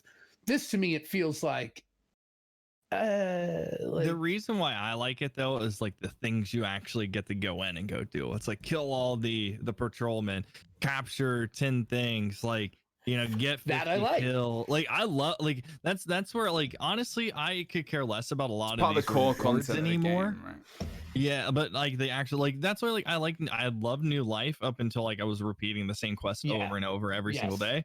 But I love how they change it up, and I like the Witches Festival. But sometimes like I like the I like the for Witches rewards though. Festivals. Like the way to get tickets is like, yes, cool, but the tickets being like worth something. It's like, hey, here's 5 tickets you can buy a banner. Here's 5 tickets you can buy a piece of this armor that's decent. It's not like something you're like, oh my god, like the opal stuff was really cool, but like that was kind of like, there's some good things. A lot of it's shite. The opal stuff was actually a really good idea. Yeah, I liked changing there was the a lot of it skins. that was good, Yeah, and there was a lot of was good. shite. Like, I mean, that's just a personal preference. but for the most part, like it felt like you got those tickets and you're like, okay, they're easy to acquire. You know, we can spend things, we can do whatever. I love the double AP, like, but I got barrier on like 6 characters in one day. What else is bringing me back to PvP now? Like, like I love Cyrodiil. As a person who thinks that's the most beautiful zone in the entire game, you have to like give me more incentive to be in there.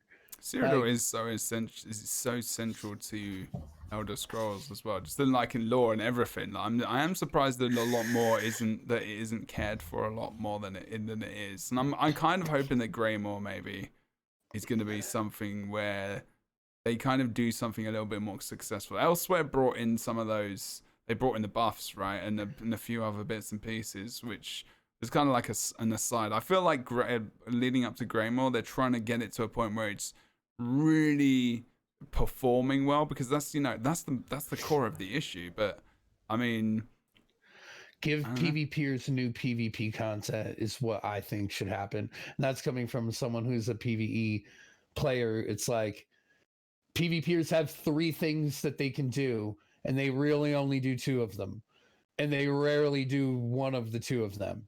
It's like there's limited Cyrodiil. No one really goes to IC. Like people go into IC, flip it over, and then go back to Cyrodiil. And then there's BGs, which is most of the PvPers play BGs. Yeah, there seems to be a divide. It's like one thing we didn't touch on is solo battleground queues. Like, I'm actually really happy about it, and not many people are. I am too. And I think I've had a lot of people come into my chat and be like, I can't believe they would solo. I'm like, well, don't fucking ruin it then. Like, don't pre-made and just troll people. Like, that's what you're doing. Like, there's reasons. Don't go for the objective. You don't play the games right. You just go. Don't care if you win. You just face roll people and get out. It's like. But this is coming with the next update, though, right? Yeah, this is coming out of the first DLC. Okay, so so context-wise for stream, and also for people listening at home or in the car, or if you're taking a dump, whatever you're doing, they basically making battlegrounds are going to be solo queue. So in a lot of MMOs, in various MMOs, you can team queue, and there might be a solo queue or a duo queue. In ESO, they're just going ham. You're just going solo. That's it. Like it's it. You can't play. And people are pissed off because they can't play with their friends. So that's going to be most of the. Don't fill either. Like they don't. You have the group queue. It'll be 4-on-4 on 2. Or it'll be 4-on-2 on 2 as well. Yeah, and you just be like, it's like they don't get filled that way. So it's like they can't split up because all these like pre-made 4-man groups are going into the same thing. Like. It's like, I like how they're like, okay, hey, you want to play with your friends? Go to IC or Cyrodiil. Boom. You want to get in a Zerg? Go to places where we intended Zergs to be. Not this fucking 4-man Zerg absolutely destroying people who maybe like I'm a PvE, or maybe I'm like, okay, I want to get into PvP and I don't want to run around Cyrodiil trying to find a fight only to find out my build doesn't work. But you go into battlegrounds, you're like, okay, at the basis, this thing works. But how do you know if you're alive for 2 seconds because a 4-man Zerg is just absolutely pushing your shit in? Like, Is it just like, so now you can only solo queue, or is it like now you can, oh really, you can only solo queue? And it's only an experiment right now. They don't know if they'll run with it. There's a reason. I know the real reason behind this. Like there's an additional thing that we have to explain that is going along with this. So not only are they doing solo queue, but they are resetting MMR. So MMR, if you don't know and you're listening, is matchmaking rating.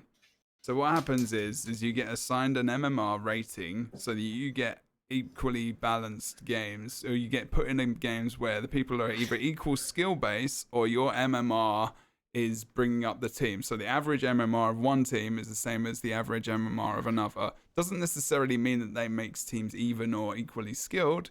Just means, you know, the skill level is kind of ish across these numbers. So what there is at the moment is that people's MMR is massively inflated because they're 4-man queuing every time, and they're queuing into solo battlegrounds. There's no separation in queue. There's a big problem. This is why battlegrounds the combat is so fun, the maps are so good, the game mode's good, but there's no systems, there's no area, there's nothing. The leaderboard is a joke. You can just play the game and you can just be up there. You know, it's not based on skill levels. So solo queue will mean that they can give accurate MMR ratings. So if you are not queuing, it's solo queue, it's MMR. You're going to be building based on your own skill level. Obviously, at the beginning, it's going to be hell because everyone's just going to be put in together. I don't know if they're going to give people with higher MMR different rating depending on where they are, because obviously they've already got MMR in the game. I think it's character based though. I don't think it's actually. I think it's character based, yeah. Because if you kill it on one character versus another, like but it should be account based, in my opinion. I'm not sure why they've got it like that, but I think it's just huge. Like it's huge to like Battlegrounds is like instant PvP. I can test things out. Yeah. You know, things that I've been working on, see how they work, but it just doesn't work right now. It's you're going in there and getting absolutely smited, or doing the smiting. It's like it feels so unbalanced. There's two sides to it though. Like I do like the fact, you know, you've got one damage guy and you want to have a healer, then you know you want to queue into a battleground and you want to play with your friend. Like there's for sure you want to play with your mates, you want to play with mates in your team, but that's where another queue could come in. I do really think I would love that, because the thing is that's the only place I can play with people that aren't in my faction. You know? Yeah. That's true, actually. Well, that's the thing. I mean, and now that's kind of taken away. So I understand why people are upset, but there is a logical reason, which I think a lot of people are forgetting about, who are bitching about it on the forums and stuff. They're not thinking about the logical, and I don't even know if Zos have even explained this. This is how they're gonna reset MMR. Like this is a reason to do it. Like there must be. That must be one of the main reasons. And then them introducing a 4-man group later after all the MMR resets, I could see that happening. And difficult, yeah, because they might not get any Q. Might not get Q pops. That's the problem. I think it would be a 2+. It would be a 4-man queue with two. So with duo 3 4s. So that's what they should do. They should have a solo queue, and then they should have a 2+ queue. That's what they should do because of population. Because the population isn't enough to take on 4-man queues. Because there won't be people. There's not enough. You don't come up against. That's what I mean. It would be 2+, right? Yeah. But you'd have a group queue versus a solo queue. I could see where you wouldn't gain MMR in the group queue. You would gain all of your MMR in solo queues. So unless they separate MMR, you could have separate MMR maybe if they do that. That would be a lot. But it could be where like, hey, you only gain your MMR in solo, so we know the kind of player you are. So that way, when we match you in 2+ content, we're placing you in the right.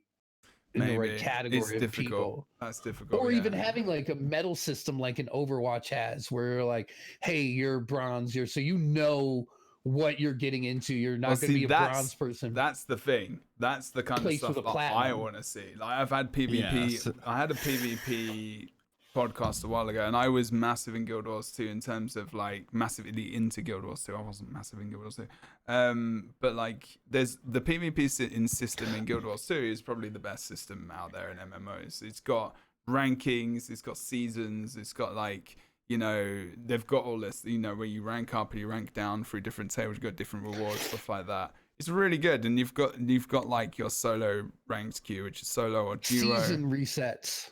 Yeah, all this kind Like, of stuff. A season reset would be really nice.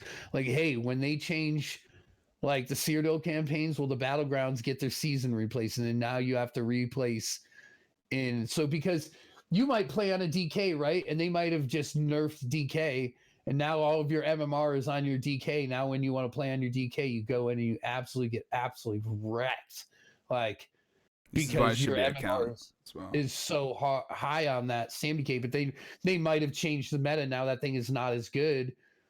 Now you're going into these platinum things with like somebody, maybe you're a bronze or a silver on now with how they've changed the character. I would love that just for the competitive nature for it, because I do think that the PvP combat and ESO is probably some of the best I've ever had, like competition wise, because you really have to be like, you know, stay up on your resources, stay up on your, you know, everything that you got going on, plus having skills and actually having to aim your reticle at people. But when you're trying to fight. Like your weight in competitiveness is like basically, hey, can I one shot somebody? There's nothing you're like working towards, like, hey, if I get this many, I'm gonna get gold this season. You know what I mean? I think like, that's what he's saying. Yeah, I mean, yeah, but I would love to have that. Exactly. Yeah, that's what I mean. Like right now, what is there to work towards? Like Emperor, you got it. Cool. You're gonna get it again. Well, at least they've got that in Cyrodiil. There isn't anything for that. A good reset is to Nate's point. Like a good reset of that time would be like, now I have this PvP that I'm doing competitively that gives me a reward for being man, I'd be all over it, dude. I'd be the ESO Fortnite streamer, dude. And this is just trying to be the best. Season would be nice, like the way Siege does it, you know, Rainbow Six Siege or Overwatch, and those places that create this aspect of. Well, this is the thing, like spectator mode and everything. Like it's just not like there's that, and that's how I shoutcasted in Guild Wars 2. I was a commentator, like it was in the esport technically. You can go into arenas and you can be a spectator. You can have a camera, you go from different cameras, and you have a look at the action, and you can cast the game like it would be a sport. You know what you watch on TV, you know, like esports for God's sake. But you can't. There's one thing you cannot do in ESO. If ESO had it, like there would be so like I would make tournaments. I used to create tournaments and stuff all the time, and just like you could look through people's builds, and it would just be add this such an epic element. There's someone that's the Mordor or I can't remember what the guy's name is. He's like, or Pale Orc. Yeah. And Nini tried to do that, but the only thing is, when you try to get in there, you get secondhand wrecked, and then you can't just sit there and spectate. You gotta have someone come revive you and all this other stuff. Because I've seen people try to do it as well too. Oh, it's awful. It doesn't look good because you have to go first person really to get any kind of good view. Then you need to be up. Then like you have to be told what skills they're using, because sometimes you can't tell exactly because there's a passives that don't have because you effect. can't see the animations. No. So it's like it doesn't work. And that PvP aspect of like, if they were trying to reset everything so they can make it more serious, like a lot of the PvPers is like just like they're just bored. Like it's Cyrodiil. Yeah. I mean, well, that's like, the hard thing is that like they're bored in that, but then they try to go back to normal content like dungeons and questing and stuff like that, and they still feel like that's the hard part. Is there the balance of everything? Is a lot of people just don't feel that it is. They just feel like some stuff's stale right now, and that's especially with PvP community. They really feel like it's just. What new has the PvP community got?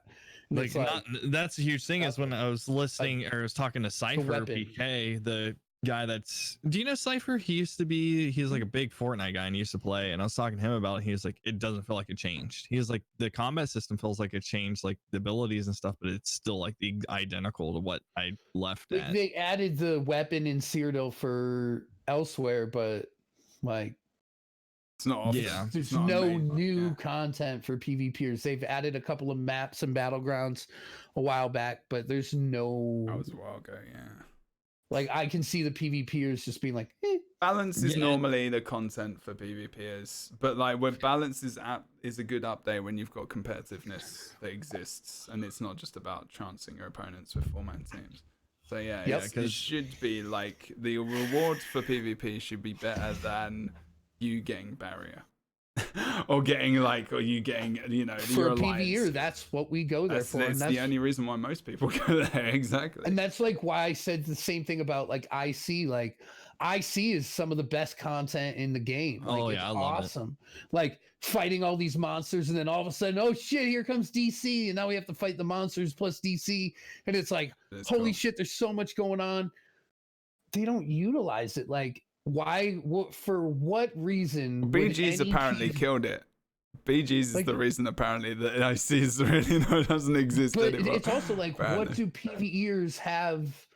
Like, what's the reason that they have to go down to Imperial City? Nothing. No, there's no reason. Zero. Like, give me, and I've been saying this for a long time, like, if you were to take Imperial City, and you know how AP works as a currency, right? That you actually get money, like AP is the currency, right? If you got Telvar and that was your AP ranking system, and like however much Telvar that you've made unlocks like a PvE skill that you needed in PvE. Move some things from an alliance skill line to an Imperial City skill line, and say you now need to go to... It just was an Imperial line. Oh, yeah, I see. Oh, God, here we go. But I just want an Imperial. Like, where's Casual Ranger? Is he here? Where are you, mate? Like, really being able to, like, have to go to Imperial City to get barrier. Yeah. And you ranked up and you got this Telvar, and how much Telvar that you've actually acquired. Interesting. Like, you could lose it, like, actually goes towards building this. It would give PvEers a reason to go there, because right now there's seriously no reason to go fight the monsters. And then the PvPers that go down to IC, they don't fight the monsters. They just avoid them or run away from them. Like, because like it becomes so massive, depending if you're in CP or non-CP, to kill those monsters at a PvP standpoint. Like, you're not doing shit worth of damage to an actual PvE. Yeah, we don't have like the AoE stuff. That's why like these like, that's why these events where like when I do these events in Imperial City, I'm like, oh, you're a DPS for whatever it is, and they're like, yeah. I'm like, oh, come with me and drop the AoEs on these guys so I can try to get it, because I have single target damage and crowd control. Most PvEers are like, well, why the fuck would I do that? Like, we don't use AoE at all. Well, and they don't, like, there's no reward out of IC other than like what I like to affectionately call the Hacky Joe, the prismatic, like the old Hacky Joe, dang old Hacky Joes. I'll tell you, Hort. I'll tell you, Hort. Dude, if you're going down there to get the tri-stat like rune, like that's the only reason to go down there. Or maybe some mats. Like, we don't have any reason as PvEers to go down there. Like, you're meaning to tell me I could go to IC, get a bunch of Telvar, deal with getting zerged down by people and killed as a PvEer, versus me just going and spending 10K at a guild trader to buy some fucking hacky I'm gonna have to bring us back to the we are going way off now. We are going. This is a great conversation. I'll get you back on whatever we're talking about right now in relevance to the expansion. I'll come back. If I got Bert in here, man, we can go for days. It's all good. No, I love the conversation. This is good, but I think this is a good this is what we're talking about. It's talking about, you know, the future of the game, and this is what Greymoor brings in the whole year ahead. Maybe ideas and things for the future. So it's relevant. Especially when they're mixing up how PvP works. It's a big thing, yeah. During an update that's going to change skills. It's going to change how you queue for PvP. Like, yeah. The Dark Heart of Skyrim this year is going to shuffle things, and all the items and differences. Like, it's well, PvPers are going to get an antiquity that's like a weapon for Cyrodiil for PvP in general. They're going to be getting one of the antiquities is a PvP weapon. Specifically PvP? Yes, that's one thing that they said, that they're going to be releasing another thing. In Cyrodiil? No, I don't think it's in Cyrodiil. It's an antiquity. It has to do with the antiquities. Oh, okay, right. That there's something that they're going to be doing antiquity based for PvP. Because otherwise there's going to be less incentive for PvPers to do it unless they make it antiquities really OP in there, which they won't ever because forums. Because forum. Amazing. I'm trying to bring up some pictures. Okay, so there's that. The antiquity stuff is cool as well because there's going to be mini games because there's this thing. So you get this device. It's called a scrying device. This is how you find out where these things are actually buried. And then you've got this excavation device as well. So you've got to play these little mini games. I think the excavation device, you have to play like a minesweeper type game. And the scrying device, you have to like match up different shapes and stuff like that. And they've actually got like a colorblind mode for this or something they're going to bring in, I think. Or they've already got it in. Which is pretty cool. So this is some interesting stuff for this. And like the things like the mounts and stuff, I think there's a mount you could see. I can't remember where it is. I haven't got a picture on, I think, but there's quite a cool mount that you can get. Like there's loads of different stuff, which looks really cool. So I'm kind of interested in that. You guys hyped for all the different things in Grey? Is there anything like you wish that you could have that isn't maybe in there right now that you do wish that you could have maybe? No, I mean I like what they got going. I'm definitely gonna try to get that mount because that mount's sick. But no, I like it, man. I mean, there's not really anything too much. Like most of the stuff is like what me and Bert have already talked about. Like I want like improvements and I want things along those. Like you know, there's some cool stuff with the story, but they tend to have filled everything I wanted for the most part. A new race.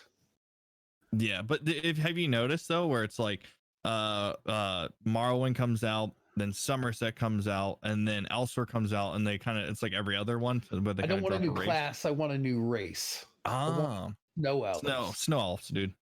Dude, I was really hoping that would be something that was because I mean we've had the same races for what 10 races, including Imperial, since it dropped. There's other races out there that they could explore, especially with dropping Skyrim. Like snow elves would be awesome to have, and just a different class. I mean, obviously people are going to. I love dark elves because blood for the pact. Yeah. If you're not EP or AP. Yeah. But seriously, like for having another race would be something that I was really hoping for, like something massive. But as Gnarly's right, like they do Warden for Morrowind, nothing for. They did a skill line for Somerset. They did Sigic, right? They did Necro for new class Elsewhere. Next year. And then I could see a new class the year after. Yeah, there'll be a class next year, whatever that will be. Class, let's hope it's a race, because if we're sitting there, we're now at 7 years with the same races when there's a lot of races too. I mean, what races do they have in other games that they didn't have in the games now? There's snow elves, there's Dremora, there's trying to think through all of it. Yeah, because I couldn't remember. I know that like Oblivion and Morrowind, the game actually had a bunch of races, but I'm not sure what was in but like Skyrim. Actually in the game, like playable. Yeah. There's nothing that there isn't now, basically. Okay, so that's where I think they might have like a little thing at, like a little impasse, I guess. Too human. They'd have to make a new quest line, like a really you'd have to think about whether it be a new and then there's the lore people that are really, really, really upset with ESO anyways for breaking the lore but like playable characters, I would assume that wouldn't really jam that up, because if they already exist in the existence of the world of Tamriel, then there wouldn't be any difference of playing them versus having them just be NPCs. Well, yeah, it's like what they said about the Falmer and everything that's supposed to be coming up, or so the thing is the 500 companions didn't come over and push the snow elves back into the hole yet.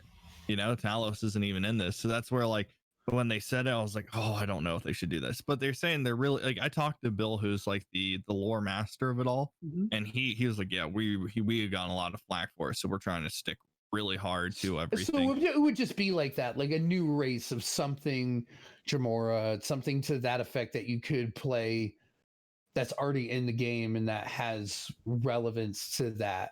Yeah, I would like something like that, but Minotaurs, dude. Yeah, now we're talking. I want Fucking like monkey Minotaur. pirates, dude, from the other side of the ocean. Didn't we cover that? I think with Casual Ranger. Yeah, we did. Minotaurs, dude. Jesus. Well, there you go. I mean, maybe this is something they could do. That's a lot of work, but you know, I asked you the question, and that's something you want. Is there anything, Nate, that you would like to see in the future, or would like to see in Greymoor, or even just the future as well? No, I mean, I'm liking the direction it's going. It's just now, it's like the thing is, we can speculate all day, but until we get the product in hand, we're not really gonna know. So I'm excited. I mean, I think I thing is those devs for ESO care so unbelievably much about the community and the things, and they are going through stuff. And I know that this whole combat change is a lot for them, but they had like a whole new combat team. So like I understand where they're coming from. So I mean, They're building it from the ground up. Yeah. Scorched Earth, baby. Scorched Earth. I think I'm like you in that. I'm like, I kind of understand that. I know a lot about dev now, having like worked with like, you know, and talked to a lot of devs from like Guild Wars 2, and how much effort you have to go through to like build a game. Like if you're redoing combat, like it's like, and how it works, and you know, the effects and damage and like impacts on server and balance changing, and you've got a new team that want to do it differently, where it's going to help in the end, it's going to be just better. You're going to piss people off. It's gonna happen. Yeah. So that's kind of like the thing is like I try to come from an understanding standpoint. The only thing is like I've worked with so many game companies in the past because I have a decent amount of connections that I have it. So like I kind of understand where a lot of people are coming from, because like with Bungie and their summit that I was invited to for when they were originally changing the game before going to Activision, and like all these other things that they were doing, it's like, you know, these devs really care, but it's just one of those things where it's the consumer doesn't understand unless you're, and like, and even us, we're still technically consumers. We're in the back end, we're content creators, but we still don't have like the full in depth. And that's one good thing about going to E3 is after actually getting to talk to all these people that made like Soul Reaver, dude. Like I met one of the people that worked on that and all these other crazy things, and like learning how much goes in and how much they actually care for the game. It seems to be like publisher issues, or like they understand they have to piss people off for like a year and hope that they can win back people and stuff like that. So yeah, and that's kind of like being in the stream team partner side of things for ESO, like finding out why they're doing things and knowing, you know, what the whole main cause is behind it is a lot more refreshing, because I would say leading up to like TwitchCon, before we, you know, put all that in place with NDAs and everything for stream team partners, like leading up and going into meetings was like, hey, why?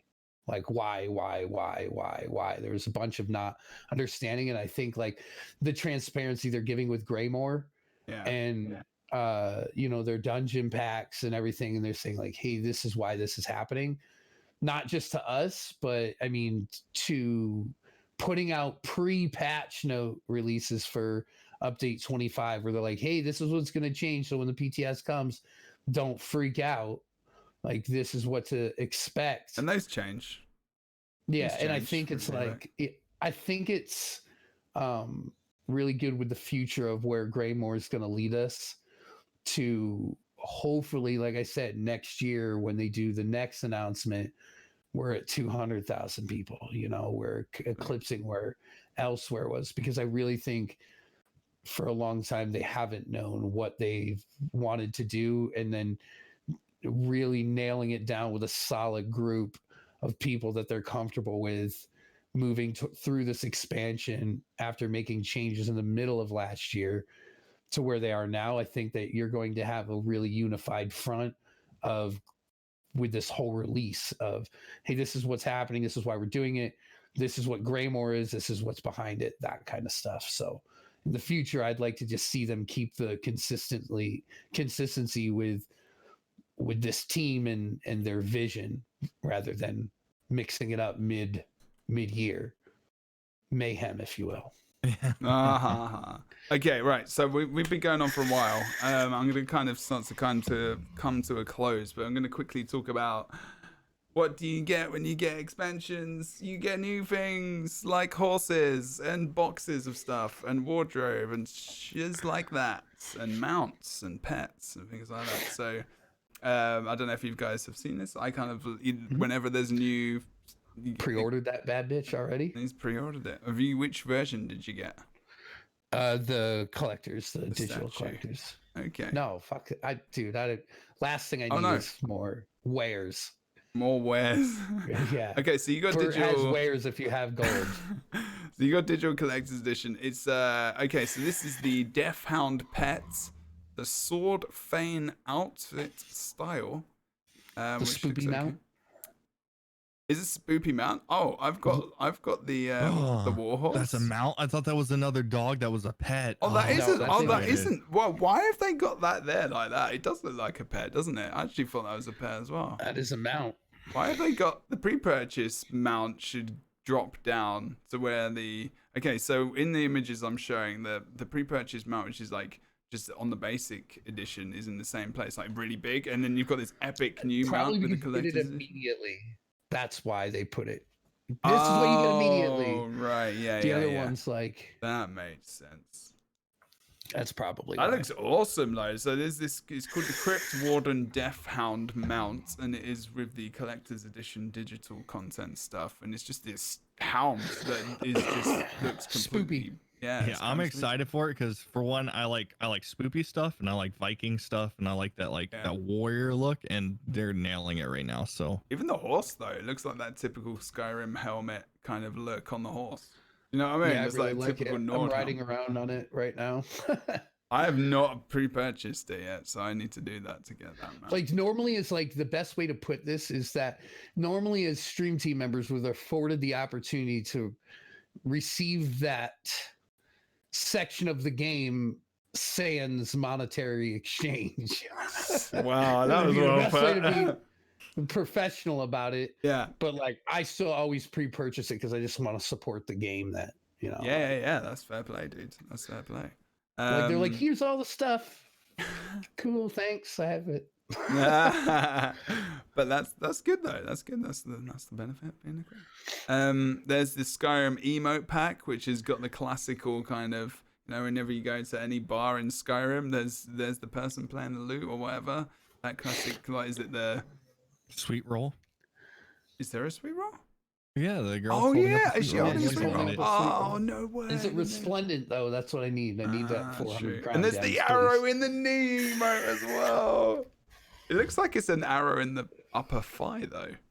I used to be a streamer like you until I took an arrow to the knee. But you can sit down fine. I mean, like, it's not gonna, it's not gonna impede your streaming.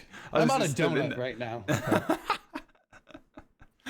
But yeah, not bad little rewards there. Death Hound pet as well. But like for the base, you get.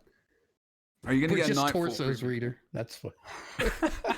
Streamers don't have legs. We're just torsos. Jarl finery and crown kind of wardrobe thing, which is called a call. And then you've got the big ass collector's edition upgrade, which you get 4 coins.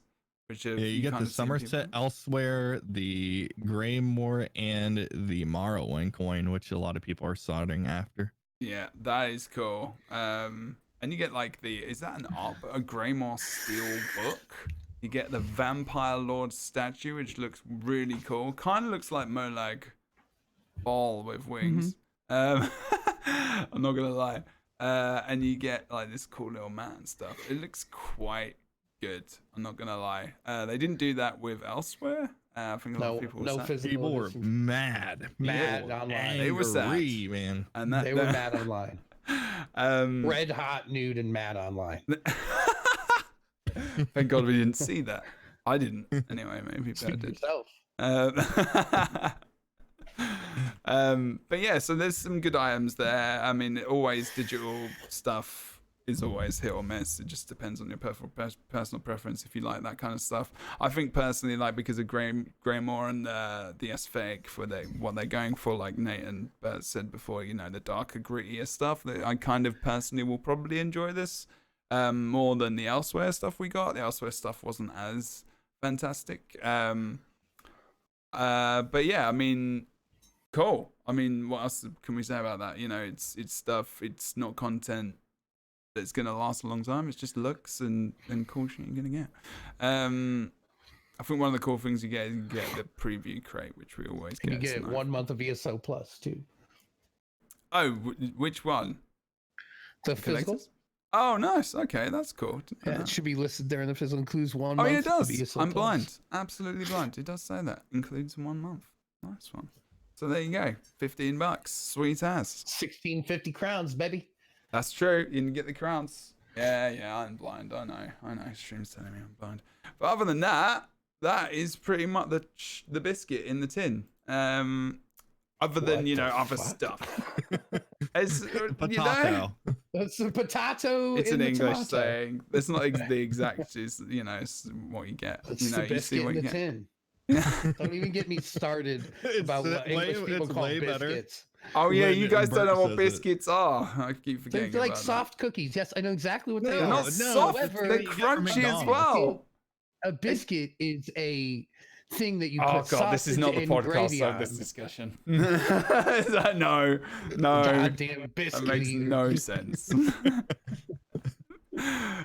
It sounds crunchy as well.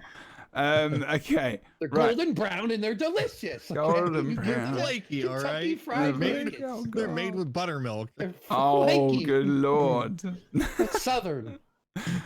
I mean, they're everywhere in England. They're not just southern. Those are called cookies. See, we have cookies. They're just chocolate chip and stuff. They're actually like cookies. Like, I never knew that before I came to America. And then someone was like, Have you ever "Do seen you a want a scone? biscuit?" What we call a scone here? No, I don't want to. Your head will explode. Please don't ever look at it. You'll just move out of the country toot sweet. Don't know. You're like, Depends this next is a year. scone. I am on the first I don't know. plane back to London. And Come the elections next year, there's a possibility of that. Just depends what happens.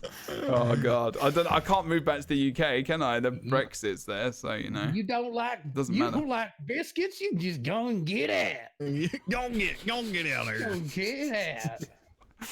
Okay, other than that, I think that's going to be the end of the show. There is a new 12-person trial coming out of Greymoor as well, which I didn't mention.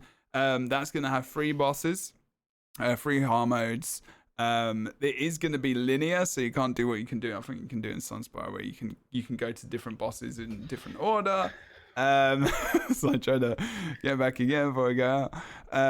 But I didn't mention the trial, so that would be cool. And so I don't think there's anything else at I'm the so moment. excited for that trial. I was hitting keynotes that way we didn't miss a lot of them. I'm Yeah, so excited for that trial. So excited. it likes the difficulties of the stuff. So that's more content for the. Well, hopefully, you know, it'll be quite accessible. Obviously, be a normal version and whatnot as well, so everyone will be able to get in there. But yeah, other than that, that's kind of what we know at the moment. There'll be a little bit of some pieces we kind of missed, but normally we just kind of hang out. We talk about the things, and we talk about what's going on for. We know about the first DLC and the chapter Greymoor, which is going to come out kind of May, June. Obviously, depending on what platform you're on. And then we're going to have, obviously, it's going to be Dungeon DLC, which will be like fall, and then winter, whenever. Well, it's going to be fall as well. But final quarter is going to be story, so that'll be a new map. Or, Q3 August is when we'll have the second dungeon pack. That's right, indeed. But other than that, I think we're gonna head off because we're kind of done. And this podcast has gone on for a while. So, Don't have to which is enjoy not it. that bad. Like, I don't mind. It's the pleats in the pants. Are you I love taking the that piss Nate now got because you're that. talking because of the biscuit tin? Is it because of the biscuit tin thing? Yes, it is the biscuit tin. This is the final time then Bert and then Nate will be on the show together. It's It's like, the pleats in the pants. if you if you liked what you heard today and you want to see them again together, then please comment, because otherwise it's not happening again. I'm joking. I'm joking. Hey, it's the tin and the biscuit or whatever. Yeah, that's in the had biscuit. Whoever had the over on the F-bombs won, by the way. We didn't have a counter this time round. Okay. I did in my head. It was 7 times, I believe. Oh, really? Okay. It was more than 7. Are you Could sure be about that? I was going to say, Yeah, it feels like it was more than 7. I counted 7, but I also say it in passing. Like it's a You like did, it's yeah. a If comma, you say it it's is like you saying punctuation. and or something. Reader, it was 13. I'll take that. That's It was almost over under double. was 4.5. Oh, okay. Always take the over. Right. Other than that, we're gonna go. But I'm gonna first let these guys tell you about themselves and what they do and where you can find them and roughly what time zones maybe. But where can we find you? What's your channel name? Are you on Twitter or are you on all the things? OnlyFans? I don't know where else you are. Check out my Chatterbait. Check out my Chatterbait page at chatterbait. Slash.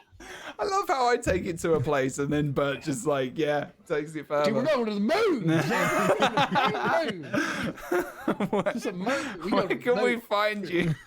Tell me. Jesus Christ. All right, So you can find. Oh, go ahead. Go. All right, cool. You can find me on twitch.tv/gnarly_Nate, and you can find me at Twitter and Instagram at gnarly_NateTTV. And I don't have an OnlyFans yet, but I'm thinking about having one of me slapping meat before throwing it onto a grill. So you may find me there too. Can I be the grill? No. I mean, you Only can. Jebro I can don't be the care, meat. but don't stop. Can Jebro be the meat and I'll be the grill? Right, where, Bert? Where are you? Oh, I can't put this is clean anymore. Cut it. All right. You can find me on Twitch at twitch.tv/Bert Ferkins. Also chatterbait.com/grill. With an E because that's English. No, but seriously, twitch.tv/Bert Ferkins. You can also find me on Twitter at Bert Ferkins. I usually point up there to my little thing, but at Bert Ferkins, you can follow me on Twitter. I'm not really active on Instagram. Also, if when you watched this, if you watched from the beginning and probably at the end here, we'll cut to like my little picture that shows up.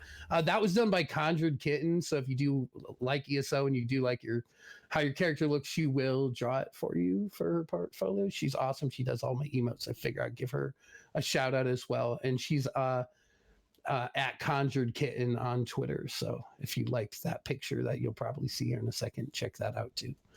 Cool. And this has been the new companions talking about Greymoor, talking about the first half of 2020. We've got loads of exciting stuff coming up. I'm going to sell myself very quickly. I'm Jebro. I do loads of MMOs, variety stuff as well. You can catch the stream, twitch.tv/JebroUnity. You can also do that on Twitter, twitter.com/JebroUnity, and YouTube and all the things, including Facebook. And this show normally comes out once every 2 weeks. This is the first one of January, so obviously it's a little bit delayed, but things Can we and stuff shout is out going my on. sleepy dog in the background here? Well, they're going to have to come watch the VOD to understand what... Exactly. If you want to see a cute dog sleeping in such a manner. And check out the podcast, anchor.fm/JebroUnity as well. There's a good 20 plus episodes on there where we've talked to tons of creators, and we've talked to some creators today. Some may not be coming back in future, but they might be. You never know. But otherwise, we've been the new companions for this week. We'll be back in about 2 weeks' time. Not sure what we're going to be talking about yet, but there's going to be loads of news, maybe about Greymoor, stuff like that, PvP. Maybe we'll be talking about, what you could do in the IC better. I don't know. It could be anything. But everyone can wave now. If you want to. You can wave if you want to. Go out with some Dragonborn music, maybe. Dragonborn music? Dragonborn song? Whatever it is. As I go back over to here so you can actually hear it, that would be useful. Continue to wave. Can I do this? Thanks, guys, for watching. Take it easy. Enjoy the rest of the time that you're doing the things, and we'll see you next time on the New Companions. Thanks so much for watching. Take care, and goodbye for now.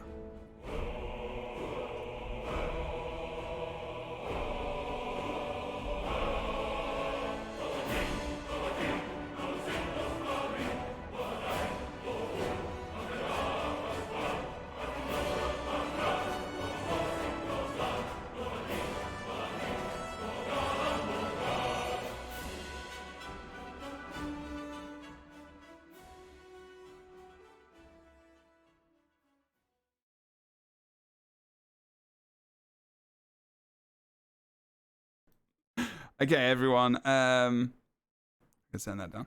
I'm gonna be back probably maybe tomorrow for Warcraft 3 because Warcraft 3 is coming out. Maybe I have a paper to write, which I've got to start doing tonight.